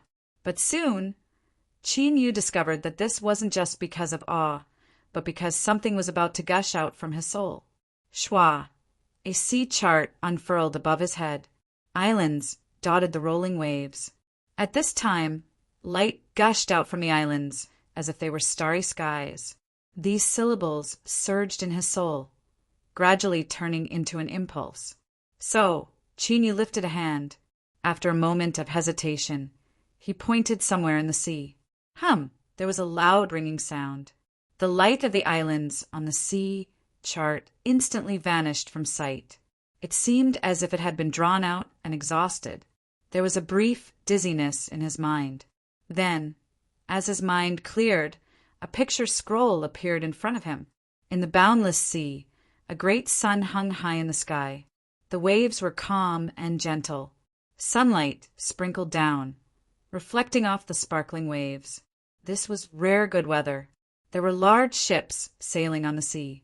Men who had been tanned by the sun and the sea wind were shouting and working together to pull up fishing nets. As they looked at the fish that had been dumped onto the deck, they grinned, revealing mouthfuls of white teeth. At this time, beneath the great sun in the skies, space suddenly twisted and was broken from within. A beam of light fell straight down, blasting into the sea, directly piercing through the seawater, forming a bottomless hole. The surrounding seawater was pushed away, unable to fill the empty space. Thus, the hole grew larger and larger, reaching a shocking length of several hundred feet. A terrifying shock wave spread outwards, stirring up countless amounts of seawater. Giant wolves covered the sky. In the blink of an eye, the beautiful weather had transformed into the arrival of doomsday. On the big ship, the fishermen were overturned and fell to the ground. Their faces were full of fear, and they held onto the things around them tightly while praying with pale faces. A muscular man who seemed to be the commander struggled to support his body and shouted something loudly, as if he was commanding everyone to dodge. Suddenly, another huge wave struck, causing the ship to shake violently. A sea turtle flew out from the sea and ruthlessly smashed into the man's head, causing blood to gush out. The scroll stopped abruptly. There was another brief period of dizziness before it scattered. Qin Yu opened his eyes, his expression grim. Taking a closer look, Zhang Xian realized that there was nothing wrong with his body at all. With a thought, the sea map appeared once more. However, the glowing islands had already returned to normal. Was what he saw just now an illusion? It should be. Perhaps it was because of those strange syllables looking at the vine in front of him. Perhaps it wanted to use this to move Qin Yu. Unfortunately, if there wasn't an accident, he wouldn't come here again. Qin Yu didn't feel any guilt in his heart. He cupped his hands together and lightly said farewell. Rumble! The vine rapidly retreated, vanishing from sight in the blink of an eye. Qin Yu walked in front of the stone door. As he hesitated, unsure what to do, the stone door seemed to sense his aura and slowly opened. Soup Man stood in front of the door, a bit surprised but even more excited. He cupped his hands together and said, Honorable Ning, I owe you a favor today. I will repay you in the future. Qin Yu walked out. As he heard the stone door close, he bitterly smiled. Soup Man, I hope that you never look for me again. I know that Honorable Ning was wrong today, but please believe that everything you have done will be repaid in the future. Soup Man smiled, as if he were implying something. I think that Honorable Ning doesn't have a good impression of this place right now. Then I will lead you away. Qin Yu nodded. As he walked towards the transmission array, he could smell the scent of blood in the air that hadn't yet dispersed. A cold light flashed in his eyes, but his complexion didn't change and he didn't ask anything. The transmission array flashed, and the two of them vanished from sight. When they reappeared, they were already in that glorious and magnificent mansion. There were 4 beautiful sea-folk women standing there, each of them holding a tray covered with a red cloth. It was unknown what was inside. Supman's smile was a bit forced. He lifted a finger and said, Honorable Ning, choose one. Consider it my thanks for today." Qin Yu didn't intend to refuse. He swept his eyes around and pointed to the leftmost sea folk woman. "That one." Supman's eyes twitched. "Ning, Honorable Ning, you have good eyesight." He waved his hand and ordered the other 3 sea folk women to bow and draw back. Then he removed the cloth covering the tray. Within the translucent crystal box was a thumb-sized bead. Within this bead was the phantom of a great snake roaring into the heavens. In this crystal box is the inner core of a deep-sea snake monster. Because it refused to accept the rule of the capital city, it was suppressed and killed 30 years ago. This snake monster's cultivation has reached an extremely profound level, and it has touched upon the edge of transforming into a flood dragon. If it were to succeed, it would be able to roam the vast sea region and wouldn't be so easy to kill. Soup Man took a deep breath. He moved his eyes away with difficulty and waved his hand. Take it. It's yours now." Qin Yu had a helpless expression. He thought that there was probably no one else who could give such a thank you gift. Of course, he wouldn't refuse it. From Supman's complexion, he could see just how precious this snake monster's inner core was. It was absolutely at the nascent soul realm. Although he hadn't figured out what to do with the inner core, he might as well accept it for now. Soup Man helplessly watched as Qin Yu reached out his hand and flipped it over. Then, the crystal box containing the inner core vanished from sight. His heart ached so much that he couldn't breathe. His face paled and he weakly waved his hand. "You can leave." He didn't say the following words, but Qin Yu could already guess what he meant. It was, "Before I regret this." This Soup Man was indeed, as the rumors said. He viewed wealth as his life. Qin Yu suddenly rejoiced. Luckily, he had accepted it just now. If he had been a bit more modest, he feared that Soup Man really would have taken back the inner core. Seeing Supman's joyous face twist up in pain, Qin Yu cupped his hands across his chest and walked away. He didn't want to stay in the royal palace for too long to begin with, much less in this sort of situation. Perhaps this old bastard would really regret it later. As he thought, those in a high position always knew how to make good use of people. That lofty and aloof ruler of the sea races had ordered Soup Man to guard the royal palace's treasury. It would be hard for his wealth not to grow with each passing day. As he thought this, he was actually a bit happy. After all, although he had suffered a bit this time, he had still obtained some harvests. And most importantly, he hadn't exposed his identity. Even now, Qin Yu had only regarded that terrifying underground vine as some formidable strength from within the royal palace. He hadn't associated it with anyone. Otherwise, he would have realized that he had been too optimistic. The doors to the mansion opened and Qin Yu stepped out. Before he could smile, he froze. Outside, the sea race man who had received him bowed to the noble one who had just spoken.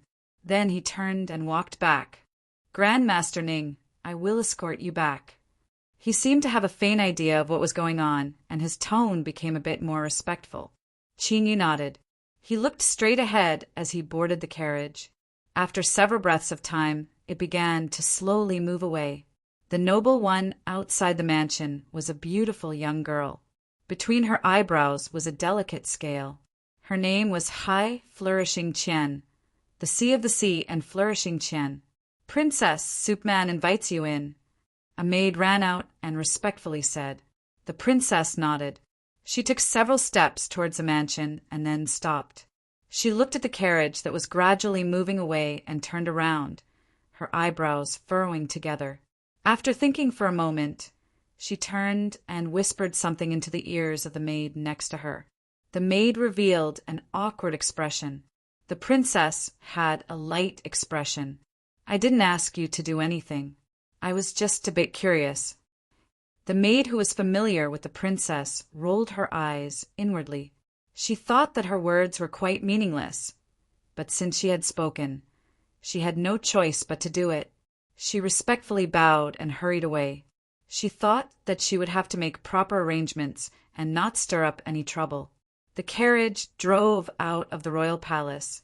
As it walked through the streets of the capital city, the faint sound Shell Station's voice drifted in through the half-closed windows. According to news from this station, the array symbol noble family, the Southern River Mansion, has been placed under investigation by the Tax Division for suspected tax evasion. At this time, the Southern River Mansion has been closed down and all those involved have been taken away. It is reported that the Southern River Mansion has committed a massive amount of tax evasion and will face severe punishment. We will continue to pay attention to the follow-up news. The latest and fastest sound Shell Station. Please keep an eye on the Balala Sound Shell Station. The young sea race man in the carriage looked over. He smiled and explained, "This sort of matter happens every year. I just can't figure out why these rich and powerful families would want to evade taxes when they earn a massive amount of wealth every year. I fear they're going to suffer a great deal this time." He didn't gloat at the misfortune of others. Instead, he was calm and had a rare calmness to him. It was quite consistent with his temperament, but this explanation in itself was a bit superfluous. Thus, no matter how calm and natural he appeared, it could only be a cover-up. Qin Yu thought back to the smell of blood he had smelled when he left the underground space. Although it had been cleaned up, it was still very rich. There should have been many people who died. He nodded. Beneath his black robes, there was no expression at all. He didn't want to be involved in the internal affairs of the sea races, especially when it involved that dangerous royal palace. Soon, he arrived at Sea Spirit Pavilion. Chapter 165. There were already people waiting outside Sea Spirit Pavilion. Just as Qin Yu stepped off the carriage, a group of people walked out to greet him. The one leading them was Chief Manager Wu. Clearwood was also among them. He didn't know if it was an illusion, but when he first saw her, he felt as if a great burden had been lifted from her shoulders. Besides these familiar people, there was also a man and a woman. They had extraordinary bearings and were elegant and noble. Looking at the cautious young man and woman behind them, it wasn't hard to guess who they were. He nodded in greeting. This wasn't the place to speak. Chief Manager Wu smiled and tactfully stepped to the side. The Qing family patriarch's tone was warm and polite. "Greetings, Honorable Ning." The wise and virtuous madam only gently smiled and bowed, leaving all attention to her husband. Qin Yu cupped his hands together. "Qing family patriarch, there is no need to be so courteous. I already had the intention of paying a visit a long time ago, but there were too many matters to attend to, so I was delayed." The Qing family patriarch smiled. "Honorable Ning is too serious. It is my wife and I who have come to pay a visit." These words weren't too excessive. Noble Court Avenue was the capital city and was a small part of the peak of power. Even so, there were still 37 families living here. The Qing family was only one of them. Moreover, they were in decline and no longer had the prestige of the past. As for Honorable Ning, he was ranked third of the 10 great purple cards and was also a legendary spiritual bestower. His sea spirit baptism had lasted for nearly 10 hours and was unprecedented. And more importantly, his sudden rise had no foundation at all. All the masters of the houses on Noble Court Avenue were trying their best to establish a relationship with him. If they could meet, then let alone personally, they would even bring a group of little sisters and daughters and let Honorable Ning choose from them. From the end of the sea spirit baptism until now, the Qing family had received many vague greetings. All of them wanted to have a chance to speak with Honorable Ning through them. The conditions they offered were extremely tempting, but they were all rejected without exception. Although the Qing family didn't have anyone with great wisdom or courage, as a member of the top circle of nobles, they still had the eyesight and judgment. After exchanging some pleasantries, Qin Yu could be considered the host. He invited the family into Sea Spirit Pavilion. The 7th floor was the workshop, but it was also built as a place to receive guests and live. Qin Yu had come here several times before, but now there were changes. Although it wasn't too obvious, the style and quality had clearly risen by more than a level. It was clear that after the competition ended, Chief Manager Wu had ordered people to quietly modify it. Qin, you didn't care too much about this. He invited everyone to take a seat, and a maid brought tea and snacks. His eyes swept over them with excitement, burning like a pair of small hooks. Thinking about it, if Honorable Ning had any interest during his break, she certainly wouldn't refuse. After chatting for a while, they got down to business. The Qing family patriarch coughed and said, "Honorable Ning, Leon and my daughter Qingqing love each other. My wife and I both approve of this. Now, the two of them are no longer young, and it is time for them to start a family. I wonder if Honorable Ning has any objections to this?" The two young men in the corner instantly became the focus of everyone's attention. Being surrounded by the crowd, their faces flushed red. Qin Yu smiled. "If I say I don't approve of this matter, I fear Leon will betray the sect." His words caused Leon's face to turn red. He wanted to say something, but he couldn't. There was a trace of awkwardness, but there was even more joy. His teacher was joking with him to express their closeness. He feared that other people weren't enough for his teacher to have such thoughts. The Qing family patriarch smiled. "Since that's the case, I wonder if Honorable Ning can preside over their marriage?" He tried his best to appear calm, but there was still a trace of nervousness in his eyes. To Leon and the Qing family, whether or not Qin Yu could preside over this marriage represented a completely different meaning. One meant that he had a backer, and the other meant that the situation had changed and his status was shaken. Qingqing already knew the implications of this. She didn't care too much about it. She gently pulled on Leon's sleeves. After hesitating for a moment, he stood up and deeply bowed. "Teacher, if possible, please preside over this disciple's marriage." Chief Manager Wu and Clearwood both smiled as they watched. But what happened next was beyond their expectations. Surprise flashed in their eyes. Beneath the black robes, there was a moment of silence. "I'm afraid it is impossible for me to preside over your marriage." The Qing family patriarch and Madame Qing felt their hearts sink. They forced out a smile. Qingqing's eyes widened, a bit flustered. Leon's mouth fell open. He stammered, It's this disciple who is rash teacher must have something important." Qin Yu smiled. He waved his hand. "Leon is my only disciple. From the very beginning, I have seen what happened between him and Qingqing. If the two of them can walk together, I am naturally happy. It's just that there is an extremely important matter to attend to, so I cannot spare the time to attend your wedding. However, as your teacher, I can be considered your elder, so I cannot lack the gifts that should be given to you." He turned around. "Chief Manager, I remember that in the gambling challenge, Wu Zetian placed a bet on a residence in the capital city. Have you obtained it yet?" Chief Manager Wu's heart skipped a beat. He thought of a possibility and couldn't help but look at Leon, envy in his eyes. He respectfully said, "I have already obtained the deed. It is a courtyard that was newly built in recent years, and the decorations and furniture inside are nearly unused. It is located on the east side of the capital city, near Noble Court Avenue. It is a very good location." Qin Yu nodded. "Then that saves me the trouble. Leon, teacher will gift this residence to you and Qingqing as a congratulatory gift for your wedding." This amount of money was more than shocking.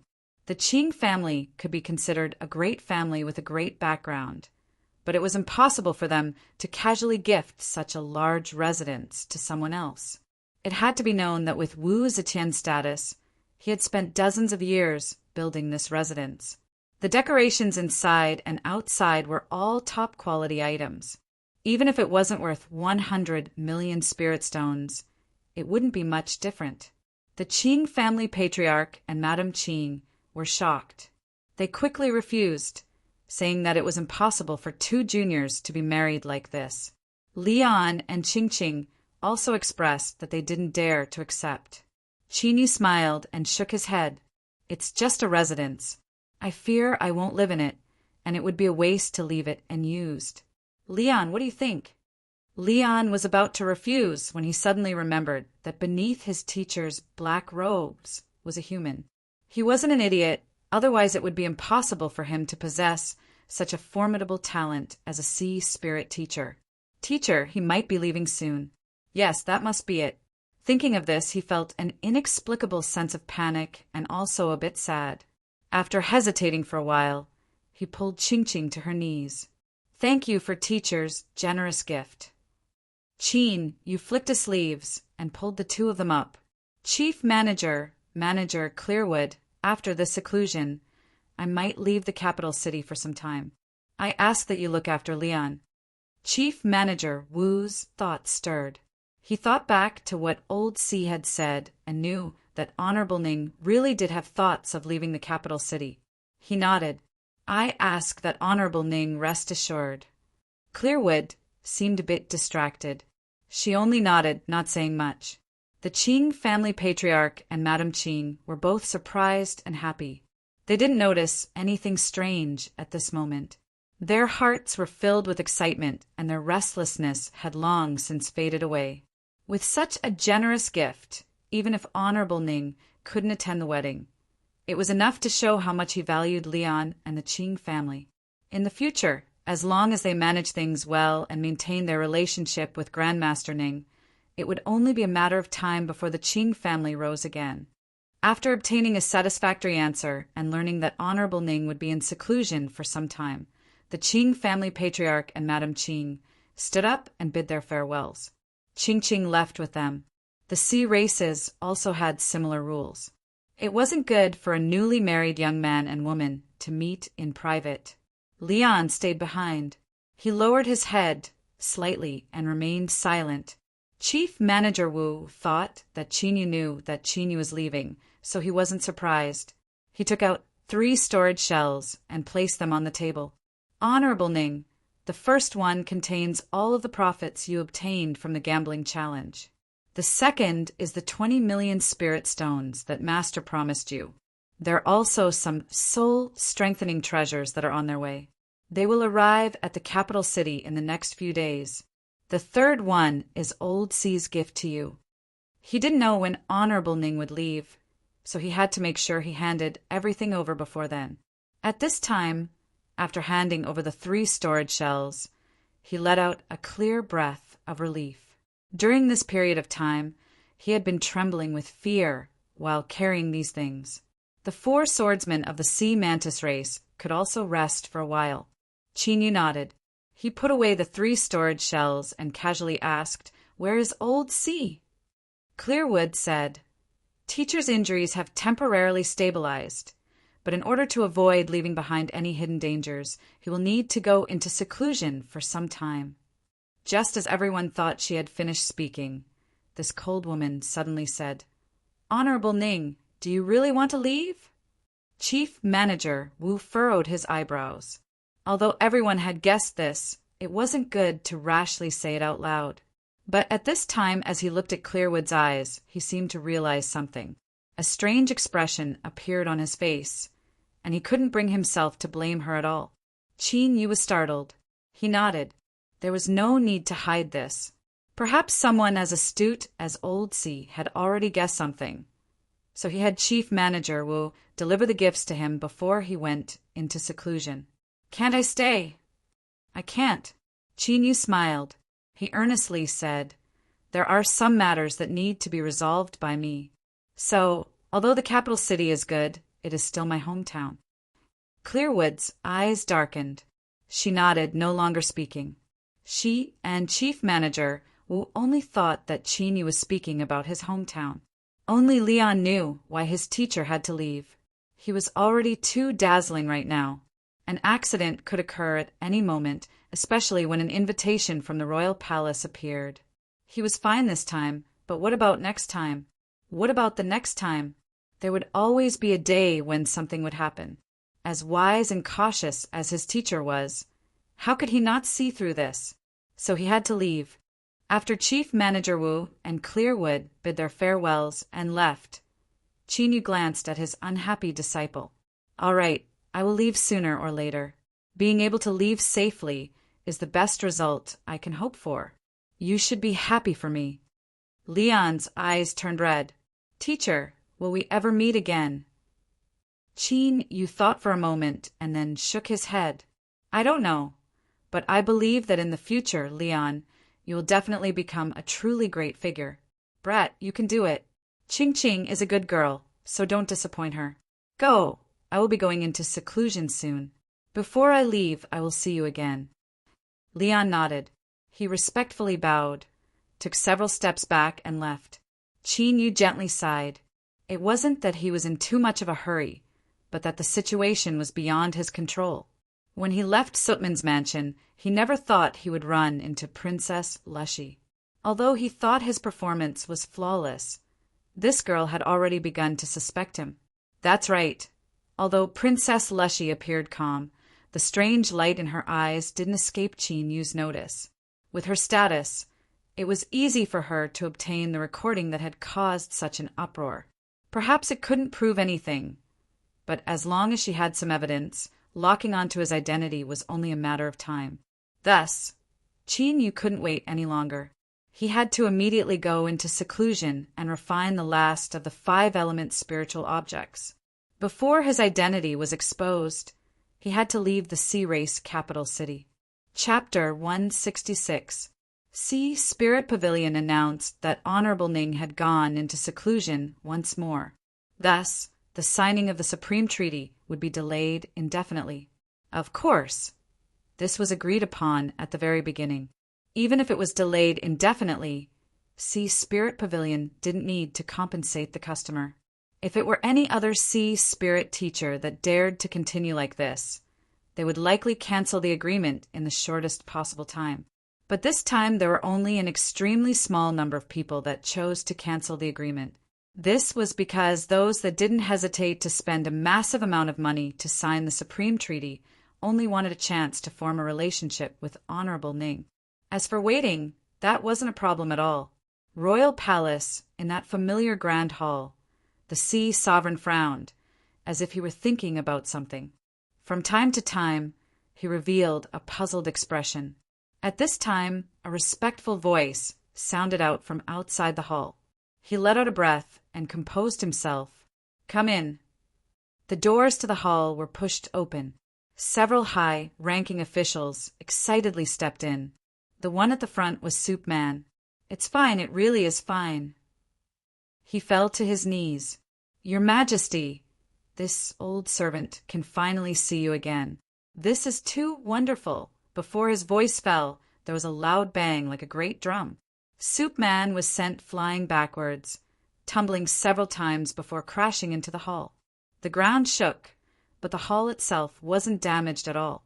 Soup Man violently coughed and crawled up. His smiling face was filled with confusion. "Your Majesty, are you still angry about what happened before?" The Sea Sovereign waved his hand. "It was an accident. I wasn't able to control my strength properly." However, when his gaze landed on the group of cautious ministers, he couldn't help but feel a little awkward. "Congratulations, Your Majesty."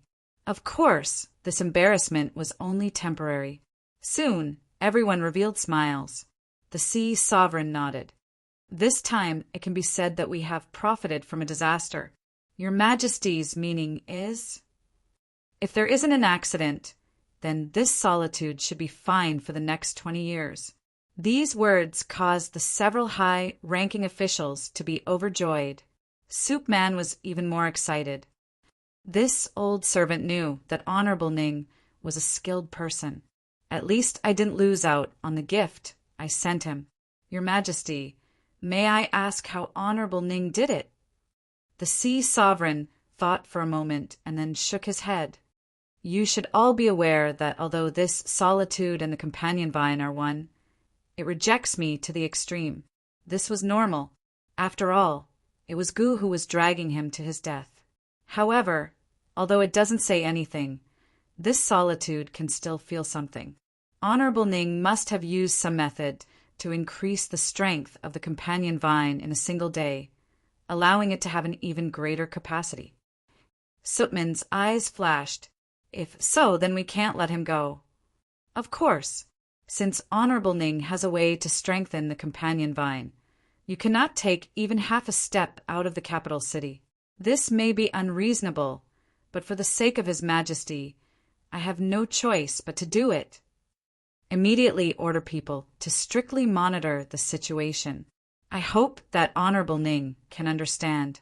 The ministers spoke forcefully, and their attitudes were extremely unyielding. In their opinion, as long as they could ensure His Majesty's safety, everything else was nothing. Honorable Ning, his status was indeed extraordinary, but so what? In the depths of the sea, the giant whales shook their bodies, pushing the seawater aside as they moved forward.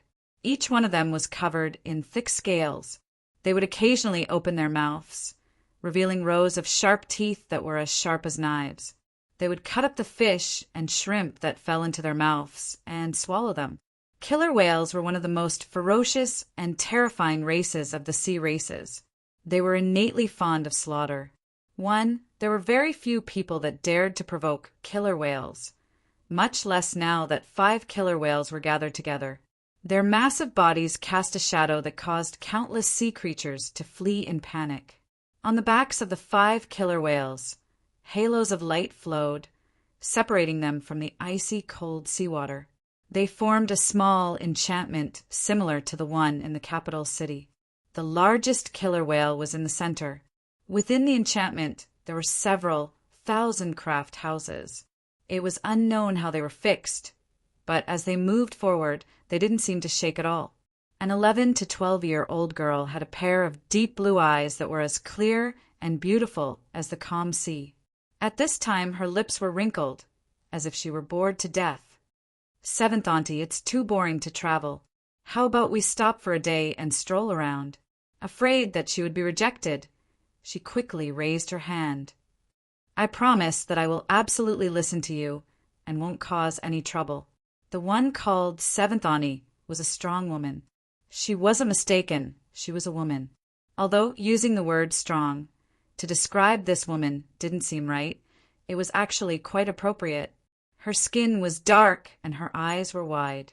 Her body was like an iron tower, and she was even sturdier than the guards in the distance. Hearing this, the woman grinned. "Little ancestor, how long has it been since that matter from last time? Have you already forgotten? Don't waste your time. There are only several days left until we reach the capital city, and I'll agree to whatever you want to play with me, okay?" In contrast to her appearance, her gentle and soft voice was an astonishing sight. If one closed their eyes, they would only think of a beautiful woman holding an oil paper umbrella in the misty rain of Jiangnan. As for opening their eyes, forget it. It was better to close them. The young girl was a bit dispirited. She muttered in a low voice, "I already said that it was just an accident. Who would have thought that I would be so unlucky?" She blinked her eyes, a pitiful expression on her face as she tried to act cute again. Unfortunately, after the last incident, the woman had become a frightened bird. No matter what she said, she didn't seem to be shaken at all. The young girl was sharp-tongued and couldn't refute her. In the end, she could only use something else to dodge the question. "Miss, this time we are going to the capital city for official business. You should have heard of Honorable Ning's reputation. The madam has repeatedly reminded me that it wouldn't be good to keep him waiting for too long." The young girl shrunk back, a bitter expression on her face. Since the other party had brought up her mother, there really wasn't any other way. Unfortunately, she had heard that the blue lotuses in this sea region were extremely beautiful scenery. She didn't know when she would have the chance to come here again. As she thought of this, she couldn't help but feel her interest waning. She also felt a bit more dissatisfied with this Grandmaster Ning. No matter how it was said, it was because of this person that she didn't have the chance. Humph, humph, this miss will remember this. But after a while she began to laugh. She felt that her thoughts were far too unreasonable. Moreover, with Honorable Ning's status, he wouldn't fear her at all. On the contrary, she would have to carefully curry favor with him. As she thought of this, it wasn't funny at all. The young girl's face hardened. After a moment of boredom, she suddenly said, "Seventh Auntie, do you think we'll meet that person again?" These words didn't have a beginning or end, but the woman had heard them countless times during this period of time. Calluses had formed in her ears, so she naturally understood, because she had said that the sea region was endless, and that the chances of two sea folk meeting each other again were so low that it was negligible. Her complexion turned solemn, and she earnestly said, "If fate wills it, we will meet again." At the same time, if a pair of eyes that soared into the highest heavens were looking down on the earth, they would discover that with the capital city as the origin, in nearly the opposite direction, there was also a group of travel-worn people rushing towards the never-extinguishing underwater sun. They clearly weren't as imposing as the 5 killer whales. The sea wolves beneath them had dim eyes and seemed extremely tired, but they still ran with all their might. On the back of each sea wolf was a knight. There was a knight lying on the ground. He was wearing armor and had an indifferent look in his eyes. A giant shadow swam over from the seabed. Its cruel eyes locked onto the group, and it roared as it rushed over. Right at this moment, the figure on the sea wolf's back raised his head and glanced over. Its massive body came to a screeching halt. With a whimper, it turned and fled far away. This wasn't strange at all. This was because the eyes of the sea folk on the back of the sea wolf were far too terrifying. They were as cold as the winter wind, blowing into one's heart and soul, causing one's heartbeat to stop and their blood to freeze. He lifted a hand, and the group quickly stopped. The knights sat up straight, their sharp eyes sweeping around as a fierce aura began to spread outwards. Without a doubt, these were the most elite warriors. The leader patted the clearly larger sea wolf beneath him. It turned around and ran a few times until it arrived at the carriage that the 36 wolf riders were guarding. It respectfully said, "Vice Priest, would you like to rest here before continuing on your journey?" He was clearly exhausted, but his eyes were still firm. As long as the person in the carriage refused, he would continue on his way. After several breaths of silence, a calm voice sounded out from the carriage, "Rest for 2 hours." The leader lifted a hand and made a gesture. The 36 wolf riders immediately scattered. Some people dismounted to feed their mounts. Some hugged them and fell asleep. Others remained vigilant. "Shuezheng, how much longer until we arrive?" The vice priest asked. The leader bowed. "According to our current speed, it will take at most 4 days." The vice priest's voice was calm. "I know you are all tired, but if possible, please hurry up." A trace of worry flashed across Shui Zheng's cold and indifferent face. He said yes. He turned and ordered, "Shorten the rest time by an hour." It was clear that he had an extremely high level of prestige within the Wolf Riders. No one expressed any objections. An hour later, the 36 Wolf Riders were divided into 3 groups to rest, maintaining a sufficient defensive strength at all times. Besides the leader, no one knew why they had been suddenly mobilized to escort the vice priest to the capital city in the strictest manner possible. But it was clear that it was an extremely important matter. Soon the group set out once more. In the carriage that the vice priest was in besides him, there was also a woman wrapped in a white dress. Only her limpid eyes were revealed, but they were filled with worry. "Vice priest, grandfather's decision this time is a bit inappropriate. After all, the saint flower isn't in good condition to begin with. If we leave the saint altar now, I fear—" She hesitated. The vice priest bitterly smiled, his eyebrows furrowing together. "I understand your concerns, but the saint flower's condition is deteriorating by the day. If we don't grasp this chance, I fear it won't be long before it truly begins to wither." The girl called Dang Dang had a flash of worry in her eyes. As she thought, the saint flower's problems were extremely serious. The vice priest tried to comfort her. "Don't be afraid. The priest and I have carefully investigated the situation. Honorable Ning's strength can be trusted. If he takes action, the saint flower will definitely be safe." Dang Dang's eyes brightened. "Really?" The vice priest nodded. If it weren't for this, how could the priest possibly take such a risk? He calmly smiled. As he looked at the girl's relaxed appearance, he sighed inwardly. Perhaps Honorable Ning really was a legendary spiritual bestower, but the saint flower was extraordinary in the end. As for whether or not it could be cured, no one had full confidence. But the saint flower really couldn't wait any longer. The problem was far more serious than anyone knew. The wolf riders raced forwards. They came from the most unruly tribe that had even directly confronted the capital city. They were the largest tribe of the old dynasty, and they continued forwards with hope in their hearts. Chapter 167. Turning their attention to the capital city, the solemn and dignified Noble Court Avenue was bustling with festivities today. Red and purple flowers filled the streets. The Qing family was marrying off a daughter today. The seats were filled with friends and honored guests. Caravans of congratulatory gifts lined up from one end of the street to the other. Countless young ladies felt sour in their hearts and envious at the same time. It had to be known that even if one was a member of Noble Court Avenue, not everyone could casually hold such a joyous event without any scruples. At the very least, the Qing family couldn't. But today's bustling event was the result of the joint decision of all the mansions on Noble Court Avenue. This wasn't to compliment the Qing family, but to express their respect and goodwill towards the mysterious and unfathomable figure behind the groom. Even now, no one knew the identity of this figure, but he was someone who sat high above the highest heavens. When the Qing family first announced that Honorable Ning would be absent, countless people were secretly pleasantly surprised.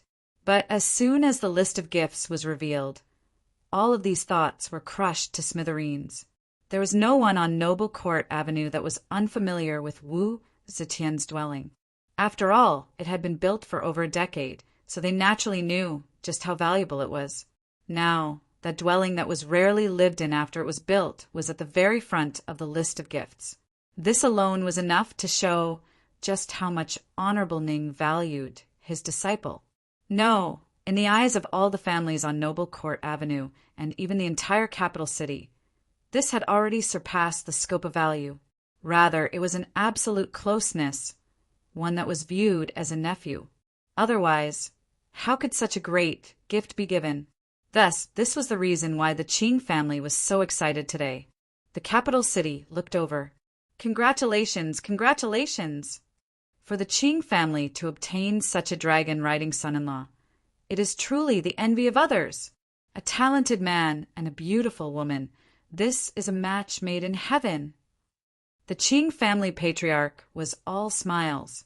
The grievances that had accumulated in his heart for so many years had finally been vented today. His entire person seemed much younger as he calmly greeted the guests. The groom has arrived. It was unknown who shouted this out. Countless sea folk turned around and saw the grand procession snaking towards them. Chief Manager Wu brightly smiled and cupped his hands together in greeting. Leon had a nervous expression. It was only when he arrived at the Qing family residence that he regained his composure. He hurriedly knelt down and kowtowed to the Qing family patriarch, calling him father. Clan Master Qing stroked his beard and smiled. He reached out his hand and pulled him up. The two of them whispered something, and the bride was soon sent to the door by her bridal family.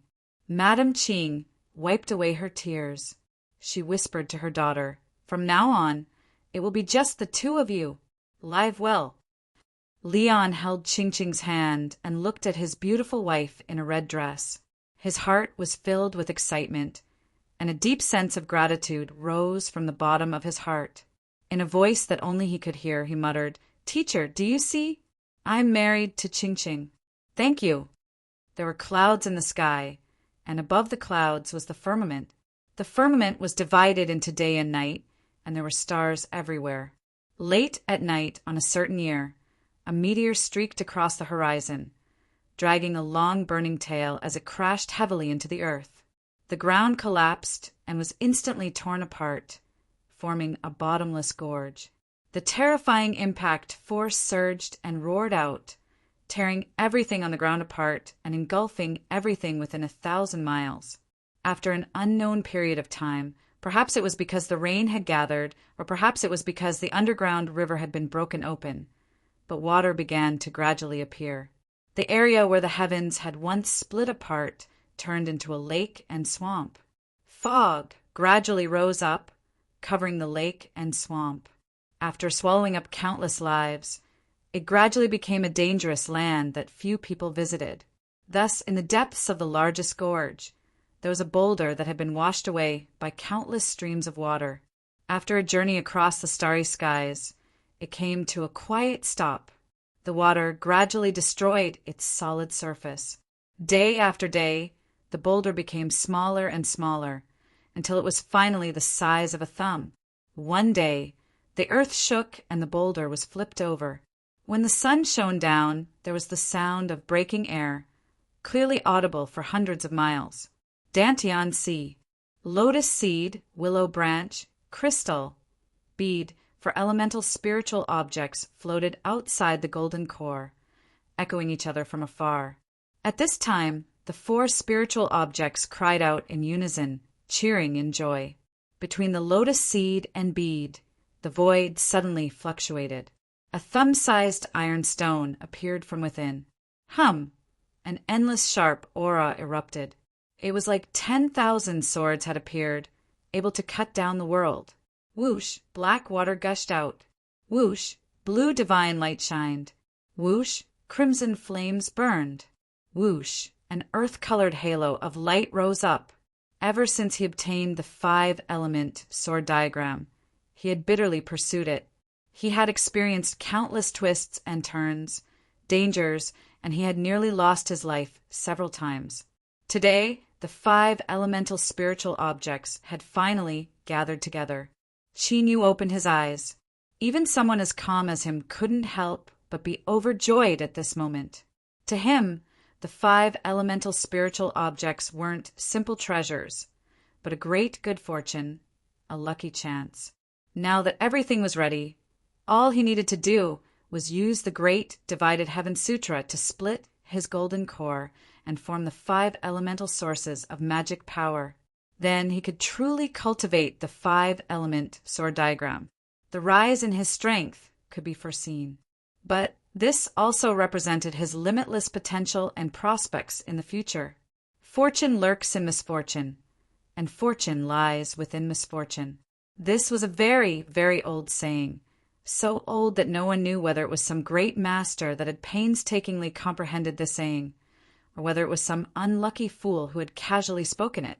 But today, Qin Yu suddenly felt that these words were far too much of a bastard.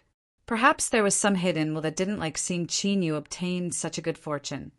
So it casually moved its hand and gently pushed him. Like this, a change occurred without warning. Like this, all that was hidden was torn apart and revealed to the world. Within his Dantian Sea, outside of his golden core, the evenly distributed 5 elemental spiritual objects suddenly lost control. Or it could be said that this was an instinctive will that couldn't be stopped. Thus, the white gold, black water, blue wood, red fire, and yellow earth suddenly began to circulate, like 5 islands that were connected together. Thus, the white gold flowed into the black water. The black water flowed into the blue wood. The blue wood ignited the red fire. The red fire submerged into the yellow earth. The yellow earth drilled into the white gold. Qin Yu didn't know what was happening, but his knees told him that this change might be a good thing. But if it were to occur in the sea race capital city, it was likely to be a disaster. He might even be dragged into it beyond redemption. His soul erupted with all its strength in an attempt to stop the changes occurring between the 5 elemental spiritual objects. But reality proved that this was futile. Thus, he could only watch helplessly on as the strength of the 5 elements circulated, becoming increasingly strong. Rumble, rumble, rumble. It was like a great river was recklessly rushing through his body. This great river gradually released a formidable strength. From 5 directions, it tore at the golden core on the great Tao base, wanting to transform its strength into a part of itself. Sweat tumbled out, instantly soaking his black robes. Qin Yu's eyes flashed open, and he roared out loud. Within his Dantian Sea, the golden core trembled. This was another unexpected change. In the time it took for a spark to fly off a flint, countless thoughts raced through Qin Yu's mind. He didn't know what would happen if he split his core, but if he continued to persist, his golden core might be torn apart. At that time, the result would truly be out of his control. Qin Yu clenched his teeth. His eyes flashed with unswerving determination. He lifted a hand and slapped it between his eyebrows. As his palm fell between his eyebrows, a loud cracking sound rang out in his Dantian Sea, like a broken bead. Thus, on the great Tao base, that shining golden core really did break apart. It split into 5 equal portions and flew out with a whoosh. They were swallowed by the white gold, black water, green wood, red fire, and yellow earth. Qin Yu stiffened. As his golden core broke apart, all of his aura was restrained. But the magic power within his body began to wildly revolve according to the formula of the Great Divided Heaven Sutra. Hum, hum, the 5-element spiritual objects trembled. They fused together with the golden core, undergoing the most critical transformation. And this transformation required a massive amount of heaven and earth spiritual strength. Thus, Qin Yu's stiff body was like a black hole, crazily swallowing up the surrounding spiritual strength. The sea races had built their capital here, so this sea region was naturally extraordinary. There were 7 great spirit veins that converged underground, and the richness of the spiritual strength here surpassed imagination. But it was because of this that when the heaven and earth spiritual strength suddenly thinned, it became even more obvious. Within Sea Spirit Pavilion, a crowd of sea spirit teachers looked up towards the same direction. Then, the scope of the ripple rapidly expanded. Countless sea race powerhouses frowned or looked at Sea Spirit Pavilion with bewildered expressions. Rumble, the sound of crashing waves, echoed through the air. This was the flow of heaven and earth spiritual energy. If someone could clearly see the revolution of spiritual energy, they would discover that with Sea Spirit Pavilion as the center, a massive vortex of spiritual energy had appeared. It pulled the power in its surroundings and frantically poured it into a single point in the center before disappearing. Whoosh, whoosh. A seafolk powerhouse flew outside of Sea Spirit Pavilion, his expression dignified. Chief Manager Wu led some people out to welcome them. He cupped his hands across his chest. Everyone, Honorable Ning, is currently in seclusion and cannot be disturbed. I ask for your understanding. Many members of the sea race were suddenly enlightened. So it was this person, then everything made sense. After all, Honorable Ning's methods and fierceness were something that the people of the capital city had personally experienced. Although the current situation was a bit overwhelming, it wasn't too excessive for Honorable Ning to do so. But just what was Honorable Ning doing? More and more sea folk appeared, surrounding Sea Spirit Pavilion in dozens of layers. Everyone's eyes widened as they waited for the result to be revealed. Of course, he didn't disappoint them in the end. The incomparably fierce Honorable Ning had given everyone an unexpected pleasant surprise. Rumble, rumble. The vortex of spiritual energy grew larger and larger. Strong winds whipped up in the void, causing clothes to flutter in the wind. Chief Manager Wu narrowed his eyes. He thought that Honorable Ning was truly extraordinary. It was easy for him to stir up some sort of commotion. After this matter, Sea Spirit Pavilion's reputation would likely become even more resounding. If this were made into a story and spread out, it would simply be the best advertisement. Moreover, it was true, and the people of the capital city could testify to it. He silently praised himself for being quick-witted. But soon, Chief Manager Wu found it hard to maintain his smiling expression, because as time passed, the wind seemed to become increasingly strong. Looking at the strong winds and the 9-floor building that was gradually shaking, Chief Manager Wu was left dumbfounded. His only thought was that if he didn't make a name for himself this time, He feared this place would be torn apart. Chapter 168. A Sea Spirit Teacher was stunned. Wu. Chief Manager Wu. What is going on? Chief Manager Wu's complexion paled. If you ask me, then who am I supposed to ask? If it were anyone else that dared to touch 9-layer building, then he would have already beaten them into a pig's head. But this was Grandmaster Ning. Even if 9-layer building was completely demolished, all he could do was stand here and watch. Moreover, he would have to stop others from entering. Just what was going on?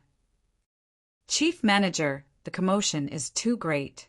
It has already affected the surrounding shops and buildings. If this continues, do you think?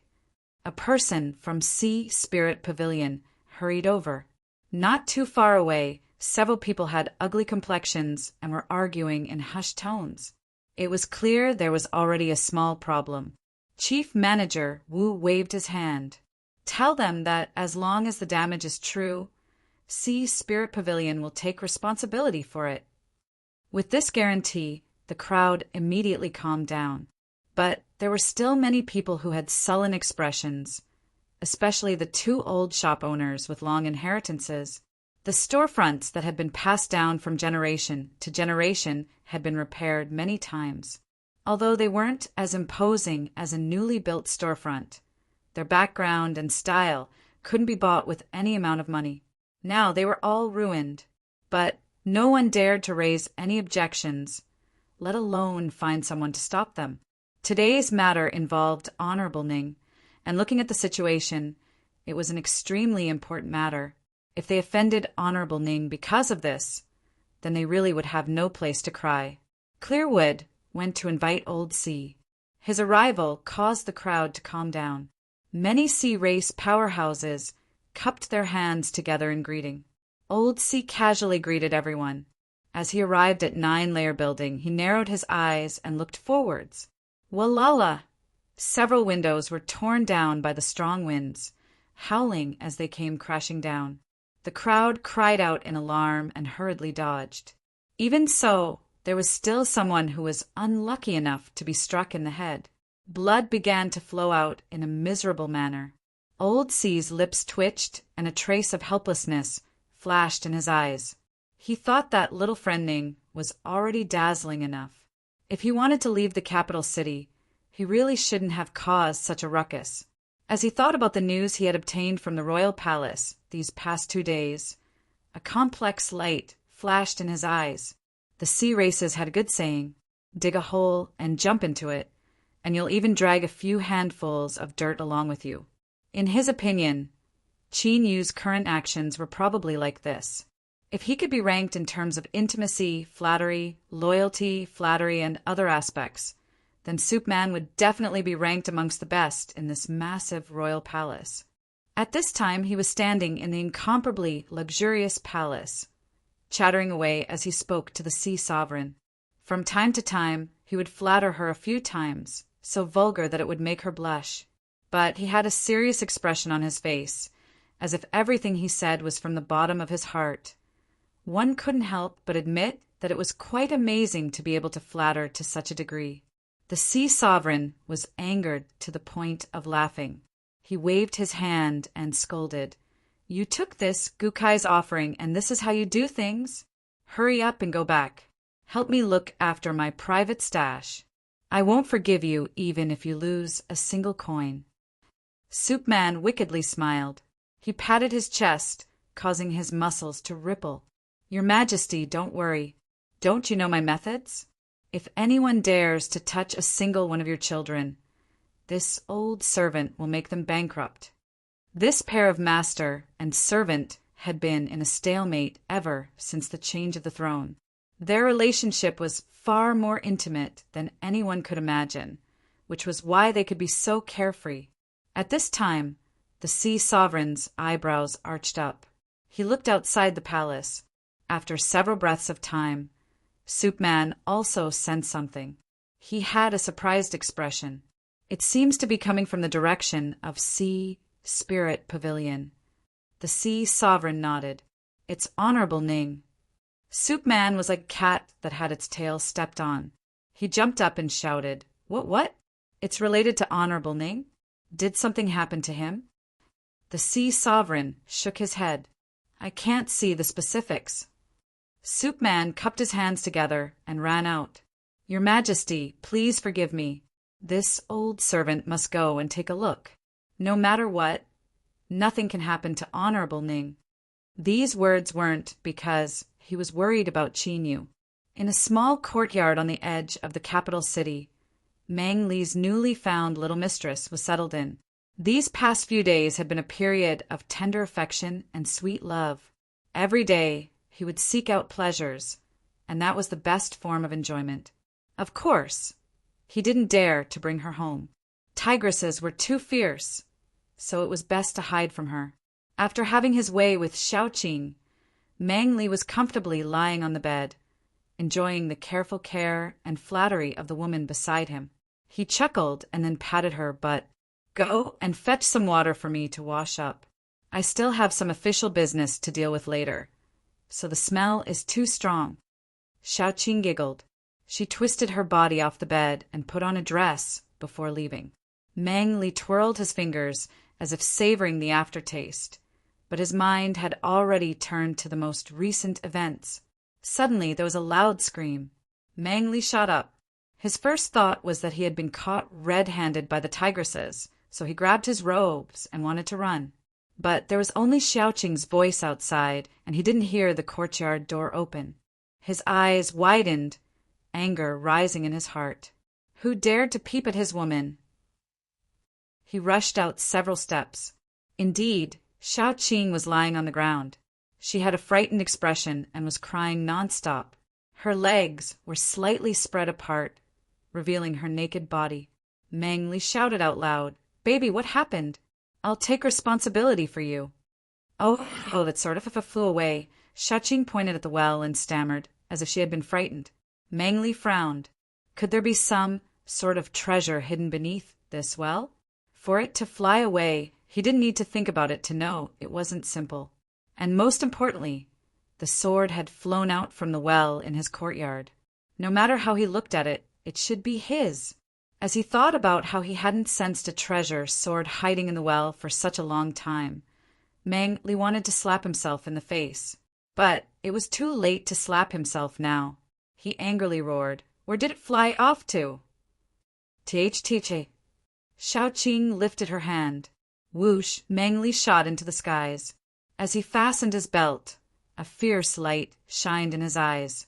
His treasure was his, and whoever dared to steal it, he would chop them up. Qin Yu was extremely distressed right now. Because his golden core had shattered, he hadn't felt any pain at all. It was only that his soul and consciousness had been temporarily isolated from his body.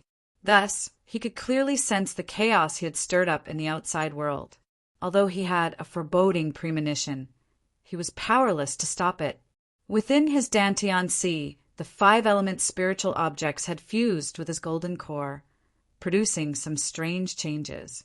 For a short period of time, his thirst for spiritual strength had reached the peak.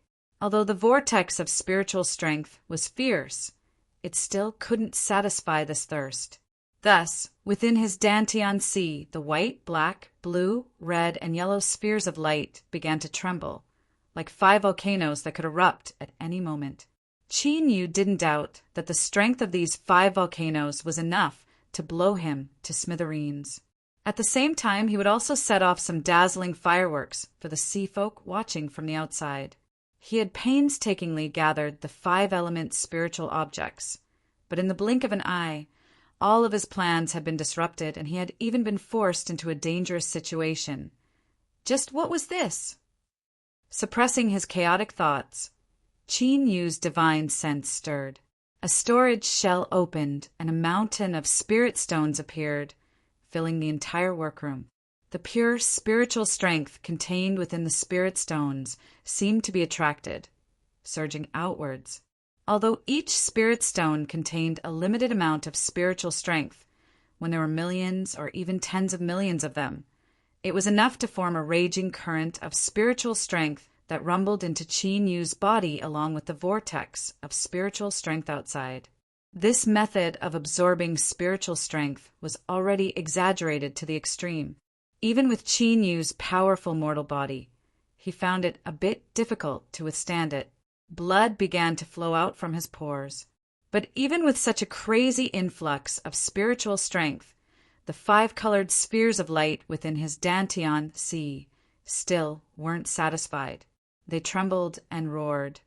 Spiritual strength! They needed more spiritual strength. Qin Yu bitterly smiled. Could it be that in the end, the 5-element spiritual objects that had been refined into his body would explode into nothingness? This was far too taunting. His thoughts raced. He clenched his teeth. If he really died like this, he feared he would be listed as one of the top 10 most tragic ways to die in the cultivation world. Of course, the death he was talking about here wasn't the former, but the following. Rumble, rumble. From the storage snail, over 300 million spirit stones gushed out, submerging Qin Yu. In the human world, spirit stones were the size of a finger. The sea races were relatively wealthy, so they were half the size. Several dozen or several hundred together didn't count for much. But when there were over 100 million of them, it was a true mountain of spirit stones. What Qin Yu was doing now was stuffing a mountain into his workroom. A terrifying pressure instantly descended. Within Qin Yu's mortal body, the sounds of bones breaking rang out. Because his soul and consciousness had been separated, he didn't feel any pain. But to personally see his body suffer such a horrifying ravaging wasn't something to be happy about. As the workroom's walls and floor emitted pained groans, Qin Yu sighed inwardly. He knew that after walking along the river for so long, his shoes would finally be wet. This was really *ket up. Chief Manager Wu could feel many gloating eyes sneaking glances at him and then glancing over. He didn't need to be a genius to know that they were related to the Sea Spirit world. Recently, Sea Spirit Pavilion's reputation had risen, and it seemed as if it would soar into the heavens, surpassing all other forces. Their eyes were already red with envy. Humph! Envy, envy. You want to see me embarrassed and disgraced? Old Wu, I won't let you have your way. Thus he took a deep breath, and then another. His expression was calm and composed, and the corners of his lips even curved up in an enigmatic smile. It was as if he already knew what was going to happen today. Yes, this was the attitude he wanted. The range of the vortex of spiritual strength increased. The crowd of onlookers was forced back a great deal, and the wind within became even more terrifying. The once incomparably majestic 9-layer building now seemed as if all its feathers had been plucked clean. It looked a little distressed and inelegant. Not too far away, a sea spirit teacher had a worried expression. Please don't destroy my workroom. There are many things inside that I haven't taken out. Before he finished speaking, he received a sharp glare from Chief Manager Wu. He quickly swallowed the rest of his words and lowered his head like an ostrich. Cough! Everyone rest assured. When our Sea Spirit Pavilion was building, we made appropriate arrangements to ensure safety. The decorations on the surface might be destroyed, but the main structure will be fine. These words weren't boasting, so Chief Manager was naturally calm and confident, but that was how the slap came. It came without any warning. Kacha! Kacha! Chapter 169. Just now, Chief Manager Wu's voice wasn't too loud, but it wasn't too soft either. His original intention was to tell those people that he, old Wu, was at ease and that they shouldn't gloat over his misfortune. Therefore, when they saw the collapse of the 7th floor and the subsequent collapse of the entire 9-story building, many people were stunned. Their eyes immediately turned into undisguised mockery. This slap to the face was truly resounding. Hee, look, look. Chief Manager Wu's face was actually able to turn this color. It was even more blue than blue. Fierce, fierce, fierce. My sea spirit, my information. The sea spirit teacher who spoke before cried out in sorrow. His face was deathly pale as he tottered. Although the nearby sea folk weren't so frail, their complexions were ugly to the extreme. To a sea spirit teacher, a workroom was the most important place. It was far more important than their home. Now that they could only watch helplessly as their workroom was destroyed, it could be imagined just how miserable they were. Countless resentful eyes looked over. They wanted to speak, but hesitated, and then they really stopped. It wasn't just that they couldn't speak, but even their thoughts seemed to be tied up in knots. Even thinking about it became incomparably difficult. Pelipala, if this could be called dubbing, then it should be the sound of the sea folks' jaws dropping to the ground. They were in a daze, as if they had lost their souls. After an unknown amount of time, an elongated, slightly shrill voice rang out. Spirit stones. What nonsense. Of course they were spirit stones. Countless people cursed in their hearts, but they also regained their composure. As they looked at the collapsing 7-layer building and the tide of spirit stones gushing out, they groaned inwardly. This was just showing off their wealth. Was there really a need to be so violent and cruel that they didn't even leave a path for others to live? Gulp! The sound of gulping rang out in unison. It was a rather large-scale scene. Many people's eyes began to turn blood red, a burning heat in their eyes. Everyone had seen spirit stones before, but 99% of the people here had never seen so many spirit stones before. This was simply a mountain of spirit stones. Chief Manager Wu thought about how the 9-layer building he had worked so hard to build and how he had always been proud of it had been forcefully blown apart by this mountain of spirit stones. His lips twitched several times, and he cried out in his heart, Honorable Ning, just what are you doing? Old Wu did not offend you. Elder Hai's status was extraordinary. He had already left the crowd and was watching from afar as he brewed a pot of good tea in a nearby tea house that had not been affected. An expert should have the bearing of an expert. No matter what, after being blessed with this halo, he had to maintain some self-respect.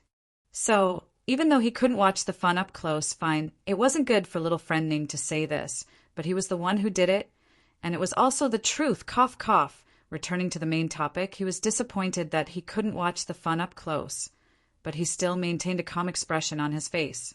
However, at this moment, Old Hai's demeanor as an expert was completely broken as he spat out a mouthful of tea.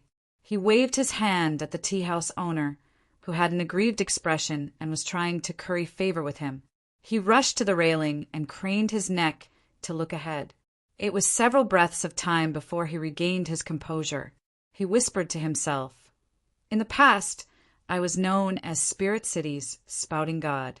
I dominated the capital city for many years, and I was also known as the little prince of the world of flaunting his wealth.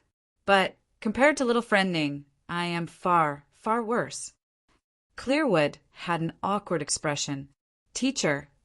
She didn't want to speak, but with so many people present, it would really be shameful if someone heard her. Old Hai tidied up his clothes. He had a calm appearance, as if nothing had happened.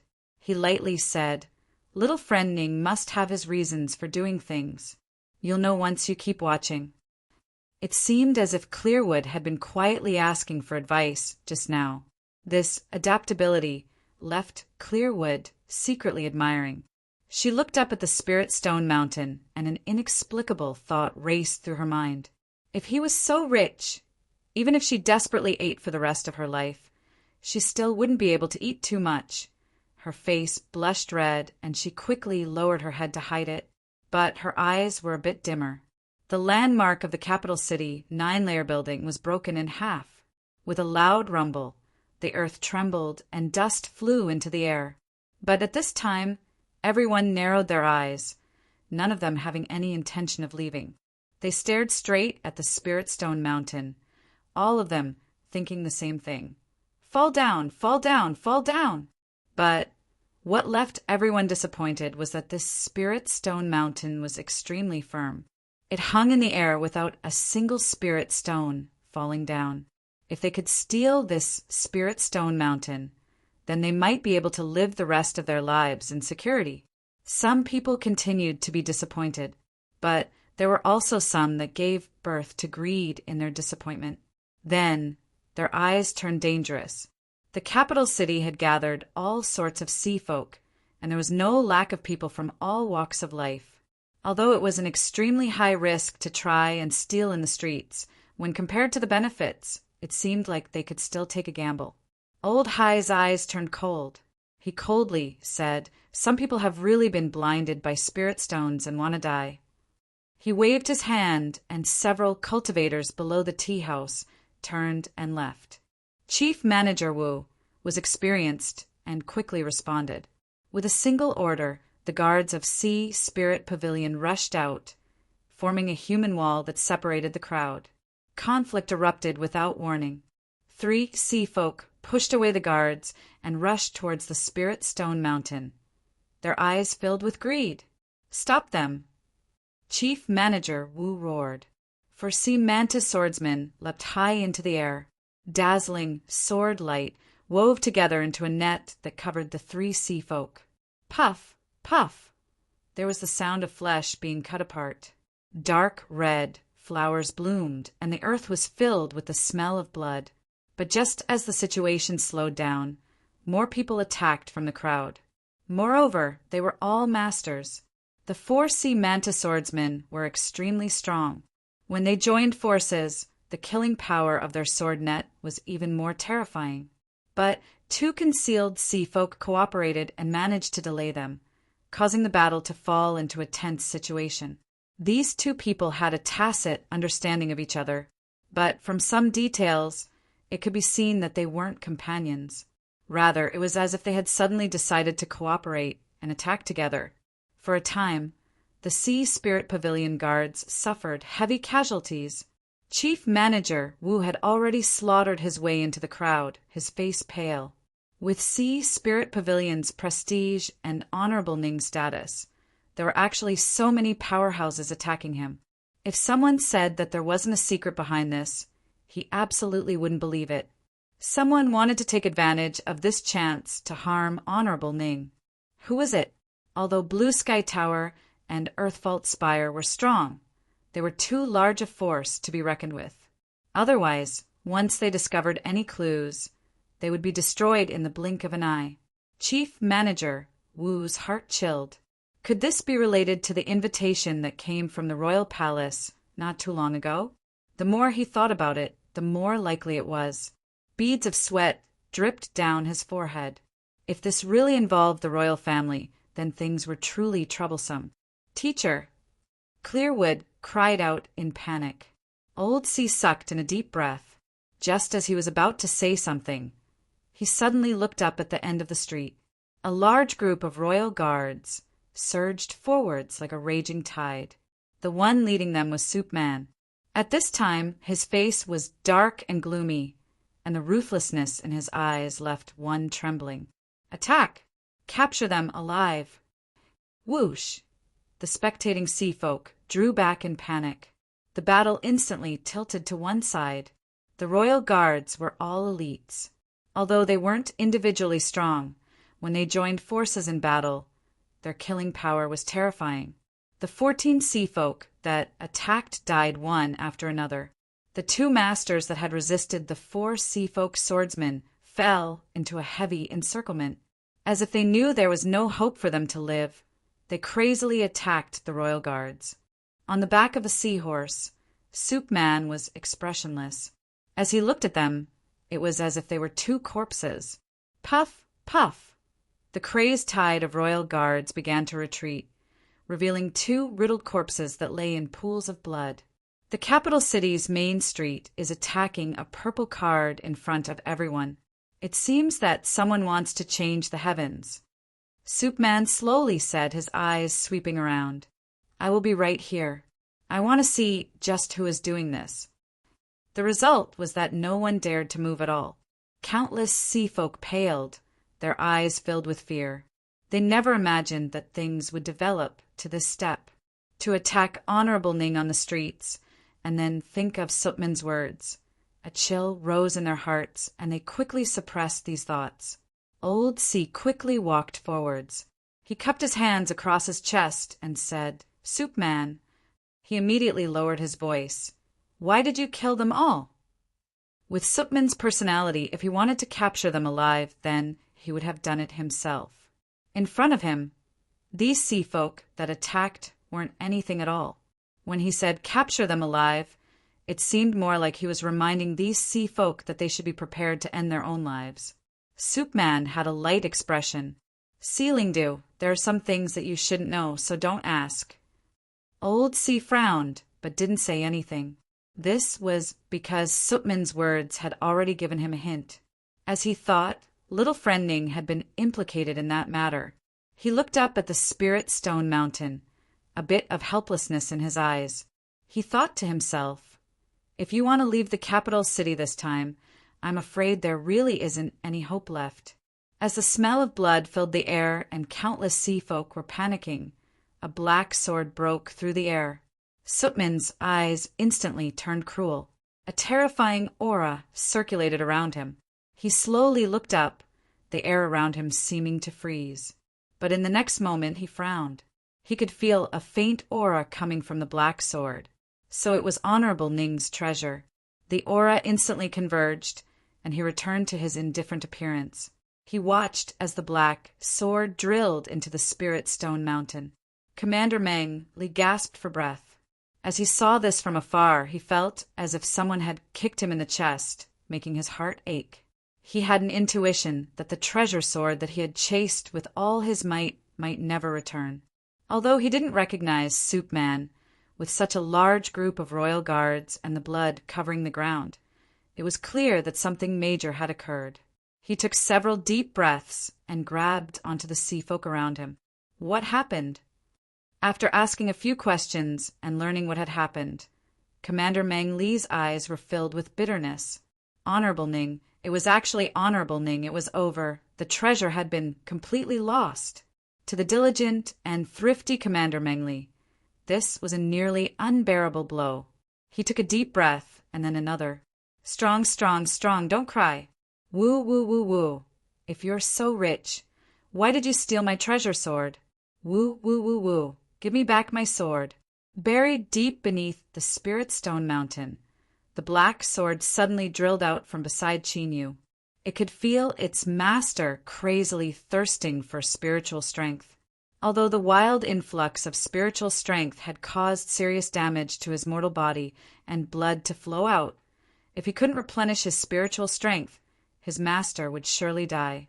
If Chinyu died, then although it wouldn't die, who knew whether or not it would be able to find such a reliable master again? After all, it had lived a good life following him. Thus, the black sword hovered between Chinyu's eyebrows. With a point, it pierced through Chinyu's head. Dark red beads of blood seeped out.